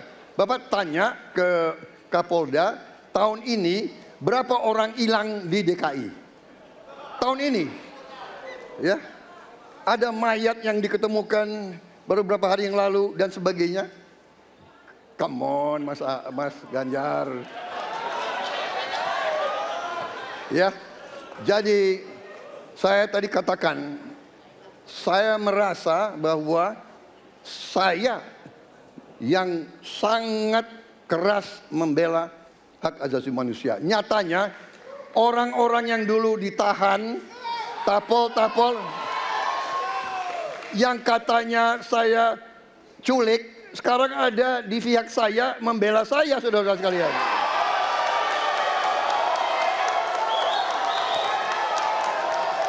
Jadi masalah HAM jangan dipolitisasi, Mas Ganjar, ya. Menurut saya, ya. Saya kira begitu jawaban saya. Masih ada waktu, Bapak. Kedua, Pak. Akan menambahkan? Cukup. Cukup, baik. Dan selanjutnya kami persilakan kepada calon presiden nomor urut, tapi jawaban dari calon presiden nomor urut 2. Waktu Bapak 1 menit, dimulai dari sekarang. Prabowo ini punya ketegasan yang luar biasa. Luar biasa. Tapi sayang pada 2 jawaban ini sama sekali tidak punya ketegasan itu. Kenapa saya sampaikan? Pertanyaan saya sebenarnya 1. Apakah kalau Bapak jadi presiden akan membuat pengadilan HAM? Pertanyaan nomor kedua, apakah Bapak bisa menemukan, menunjukkan, membantu pada keluarga agar kemudian mereka bisa berziarah? 2 ini sama-sama tidak dijawab. Maka kalau kemudian saya boleh meminta, kalau saya jadi presiden, Pak, saya akan bereskan ini, Pak. Agar kemudian dalam kontestasi pilpres berikutnya, ini tidak akan muncul lagi karena presidennya tegas menuntaskan pekerjaan itu pada eranya. Terima kasih. Waktunya masih ada, Bapak? Cukup. Cukup. Baik, kita berikan kesempatan kepada calon presiden nomor urut 2 untuk menanggapi tanggapan dari calon presiden nomor urut 3. Waktunya 1 menit dari sekarang. Loh, kok dibilang saya tidak tegas? Saya tegas akan menegakkan hak asasi manusia. Masalah yang Bapak tanyakan agak tendensius. Kenapa yang 13 orang hilang pada saat itu ditanya kepada saya? Itu tendensius, Pak Ganjar, ya. Itu tendensius. Dan wakil Bapak yang mengurus ini selama ini. Jadi kalau memang keputusannya mengadakan pengadilan HAM, ya kita adakan pengadilan HAM. Tidak ada masalah. Ya. Baik. Sudah, Pak? Masih ada waktunya, waktu? Pak? Sudah cukup, Ya. Pak Prabowo? Namanya usaha. Terima kasih. Sudah cukup? Baik. Oke. Ya, dan Harap selanjutnya tenang. kita akan menuju ke pertanyaan dan kali ini kesempatan bertanya akan diberikan kepada calon presiden nomor urut 1 untuk kemudian bertanya kepada calon presiden nomor urut 3. Waktu Bapak 1 menit dimulai dari sekarang. Ada 2 peristiwa yang menarik perhatian dan perlu kita bahas di sini. Peristiwa Kanjuruhan dan peristiwa kilometer 50. Di situ proses hukum sudah dijalankan, tetapi rasa keadilan masih belum muncul. Pada saat ini kita menyaksikan masih banyak pertanyaan, bahkan keluarga-keluarga korban masih mempertanyakan. Karena itu saya ingin bertanya kepada Pak Ganjar. Saya posisinya adalah ini harus dituntaskan. Ini harus bisa menghadirkan rasa keadilan, bukan saja soal legalnya yang sudah diselesaikan. Saya ingin tanya posisi Pak Ganjar di dalam dua peristiwa ini. Terima kasih. Waktunya masih ada, Bapak? Sudah cukup? Oh, sudah cukup. Baik. Baik. Terima kasih kepada calon presiden nomor urut 3. Kami berikan kesempatan untuk menjawab selama 2 menit. Waktunya dimulai dari sekarang. Terima kasih Mas Anies. Saya kira dua isu itu menjadi public talks. Kanjuruhan. Kita bisa bertemu dengan para pencari fakta. Kita bisa melindungi korban. Kita bisa membereskan urusan mereka dari sisi keadilan korban. Termasuk di kilometer 50. Ketika kita bisa bereskan semuanya, maka kita akan naik dalam satu tahap. Apakah kemudian proses legal dan kemudian mencari keputusan yang adil bisa dilakukan? Jawaban saya, bisa. Jadi dalam pemerintahan ini mesti berani untuk tidak lagi menyandra persoalan-persoalan masa lalu sehingga berlarut-larut. Sehingga apa yang terjadi ketika muncul terus-menerus akan menjadi sensi. Sensi terus, karena tidak pernah ada keputusan. Maka cara-cara ini mesti dihentikan dan kita mesti berani tegas. Kadang-kadang kita juga mesti harus berpikir dalam situasi yang lebih besar. Mari kita ciptakan kembali Undang-Undang KKR. Mari kita hadirkan kembali Undang-Undang KKR agar seluruh persoalan-persoalan pelanggaran HAM itu bisa kita bereskan dengan cara itu. Sehingga bangsa ini akan maju dan tidak lagi kemudian berpikir mundur karena persoalan-persoalan seperti itu yang tidak pernah dituntaskan. Kita harus tuntaskan itu. Baik. Masih tersisa waktunya Bapak? Cukup? Baik. Ya, dan kami silakan kepada calon presiden nomor urut 1 untuk menanggapi jawaban dari calon presiden nomor urut 3. Ya. Waktu Anda 1 menit, Bapak. Ya, jawabannya kurang komprehensif karena masalahnya lebih kompleks dari itu, Pak Ganjar. Tapi izinkan saya sampaikan, untuk seperti ini minimal saya melihat harus mengerjakan minimum 4 hal. 1 adalah memastikan bahwa proses hukum menghasilkan keadilan. Yang kedua, ungkap seluruh fakta sehingga kebenaran menjadi pengetahuan semua, termasuk closure bagi keluarga. Yang ketiga, korban harus ada kompensasi, clear. Dan yang keempat, negara harus memberikan jaminan bahwa peristiwa-peristiwa seperti ini tidak boleh berulang kembali. 4 harus dikerjakan. Nah, saya kemudian melihat untuk itu bisa dikerjakan, maka kita tidak bisa abu-abu seperti yang tadi disampaikan. Saya melihat kalau begitu 4 ini harus dilakukan, berarti yang pertama mungkin kita harus melakukan investigasi ulang, melakukan review. Kita harus menyelamatkan institusi, memastikan bahwa institusi itu selamat. Saya ingin tahu apakah Pak Ganjar sependapat dengan pandangan saya. Terima kasih Pak Ganjar. Baik. Waktunya habis, selanjutnya kami berikan kesempatan kepada calon presiden nomor urut 3 untuk menanggapi tanggapan dari calon presiden nomor urut 1. Waktunya 1 menit dari sekarang. Soal komprehensi atau tidak komprehensif terkait dengan itu selera dan subjektif. Dari 4 hal tadi itu saya kira hampir semua pelindungan korban dilakukan. Saya sampaikan pencari fakta sudah pernah ada. Kalau kemudian tidak terjadi, tidak boleh terjadi lagi, saya kira itu value yang mesti dicontohkan. Kita kerjakan semuanya. Saya orang yang tidak pernah abu-abu, hitam putih, sat-sat. Kami tidak pernah ragu-ragu, kami tidak pernah abu-abu, maka kami pun tadi mengklarifikasi pertanyaan kepada pasangan calon nomor 2, karena kami bukan orang yang menunda pekerjaan, menggantung pekerjaan untuk kemudian menjadi komoditas.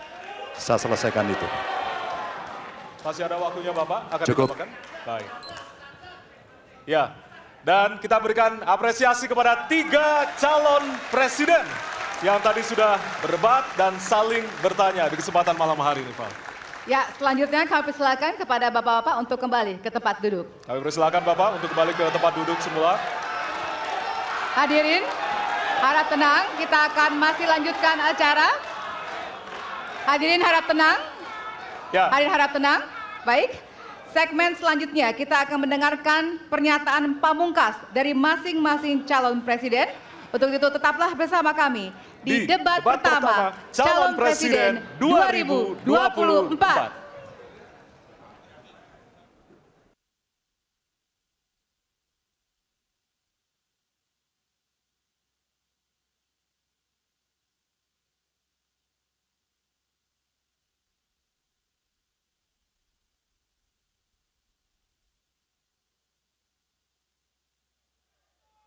Kita ada di segmen terakhir dalam debat pertama calon presiden 2024.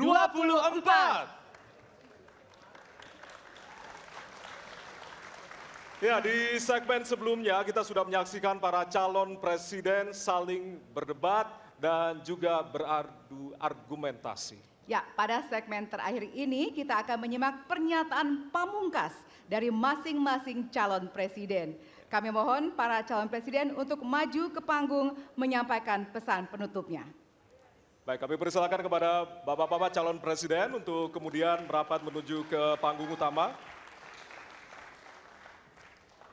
Ya, dan untuk itu kami awali dari calon presiden nomor urut 1 kepada Bapak Anies Baswedan. Waktu Anda 2 menit, dimulai dari sekarang. Di sini.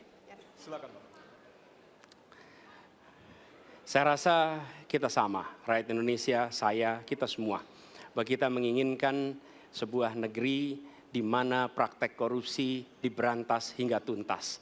Pemerintah memberikan pelayanan yang terbaik.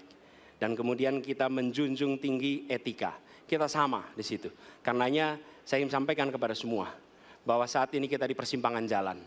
Antara tetap menjadi negara hukum di mana kekuasaan dikendalikan oleh hukum, atau kita menjadi negara kekuasaan di mana hukum diatur dan dikendalikan oleh penguasa. Oke? Dalam situasi itu saya ingin sampaikan ini adalah sebuah gerakan perubahan. Kita sama-sama.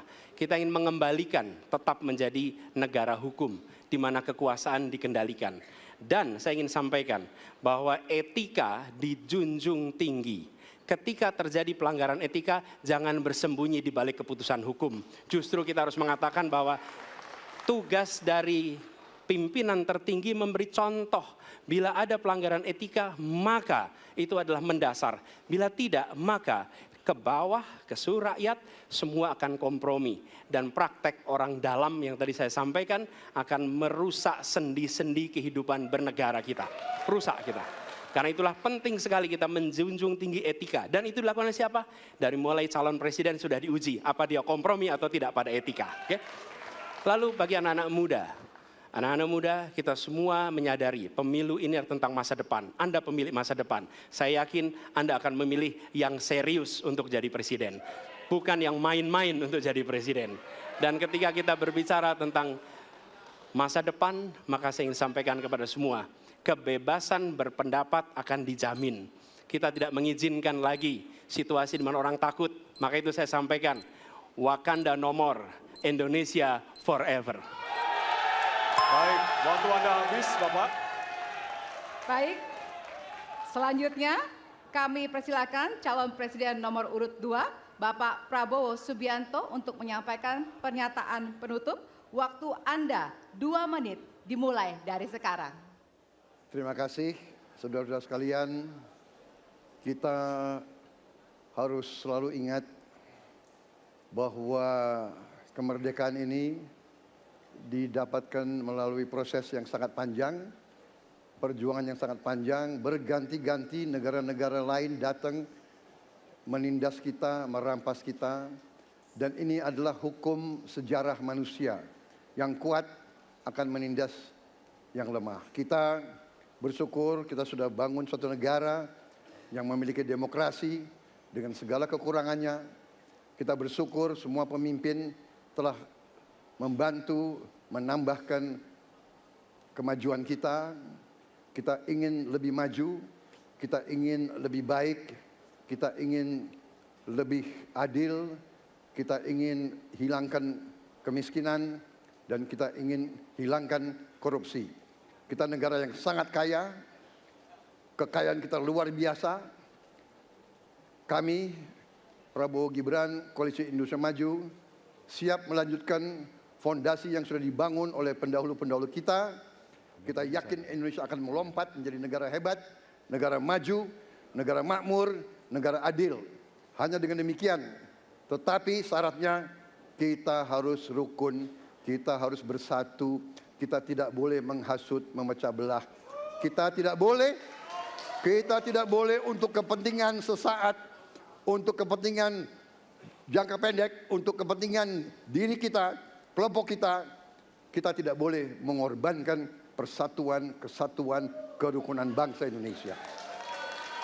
Hanya dengan kerukunan, hanya dengan kearifan, hanya dengan kebersihan jiwa, tidak dengan permainan kata-kata retorika, tapi sungguh cinta tanah air, Indonesia akan maju. Habis, negara Bapak. hebat. Terima kasih. Terima kasih. Baik. Ya, dan diantar menuju ke calon presiden nomor urut 3, Bapak Ganjar Pranowo. Waktu Anda 2 menit dimulai dari sekarang. Terima kasih. Ini panggilan sejarah buat Ganjar Mahfud. Ganjar seorang anak polisi berpangkat tidak tinggi, bertugas di kecamatan. Pak Mahfud, bapaknya pegawai kecamatan. Kalau kita berada pada momentum yang sama, kami dan Pak Mahfud ini adalah orang kecil yang kalau bapaknya rapat kira-kira anggota Forkompimcam. Kami hanya di level kecamatan. Kami telah terbiasa mencoba mendengarkan keluh kesah rakyat. Panggilan sejarah inilah yang kemudian coba kita klasifikasi dari seluruh persoalan yang muncul. Bagaimana kita memberikan afirmasi kepada kelompok rentan. Ada kelompok perempuan, penyandang disabilitas, anak-anak, termasuk manula. Mereka butuh perhatian yang lebih. Maka inilah cara kita membangun melibatkan mereka tanpa meninggalkan mereka. No one left behind. Yang kedua, bagaimana pemerintah betul-betul bisa melayani dengan memberikan teladan dari pemimpin tertinggi. Yang anti korupsi, yang menunjukkan integritas, yang menunjukkan layanan pemerintahan yang mudah, murah, cepat, sat. Kalau itu bisa kita lakukan, maka betapa bahagianya rakyat ini. Pemerintah ini ada. Yang ketika dikritik tidak baperan, yang ketika media menulis, mereka merasa ini vitamin buat dirinya.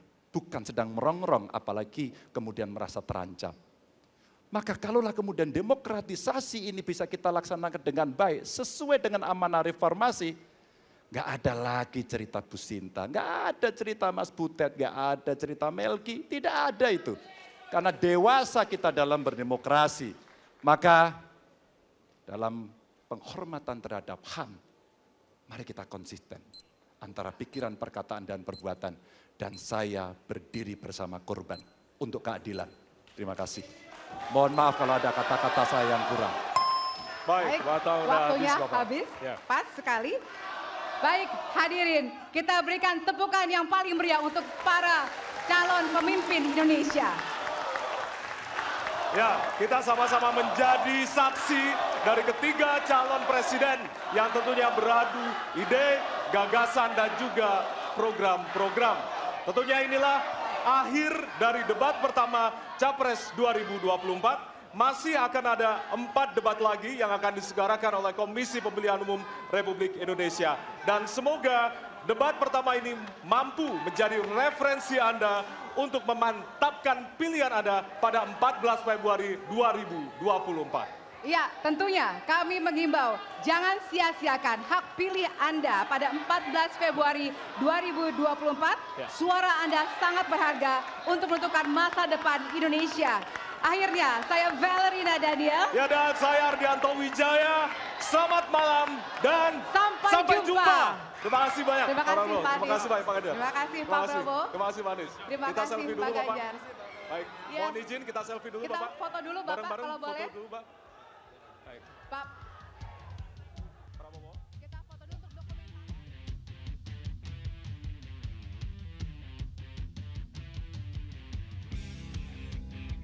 Jelajahi cara baru mendapatkan informasi. Download Metro TV Extend sekarang.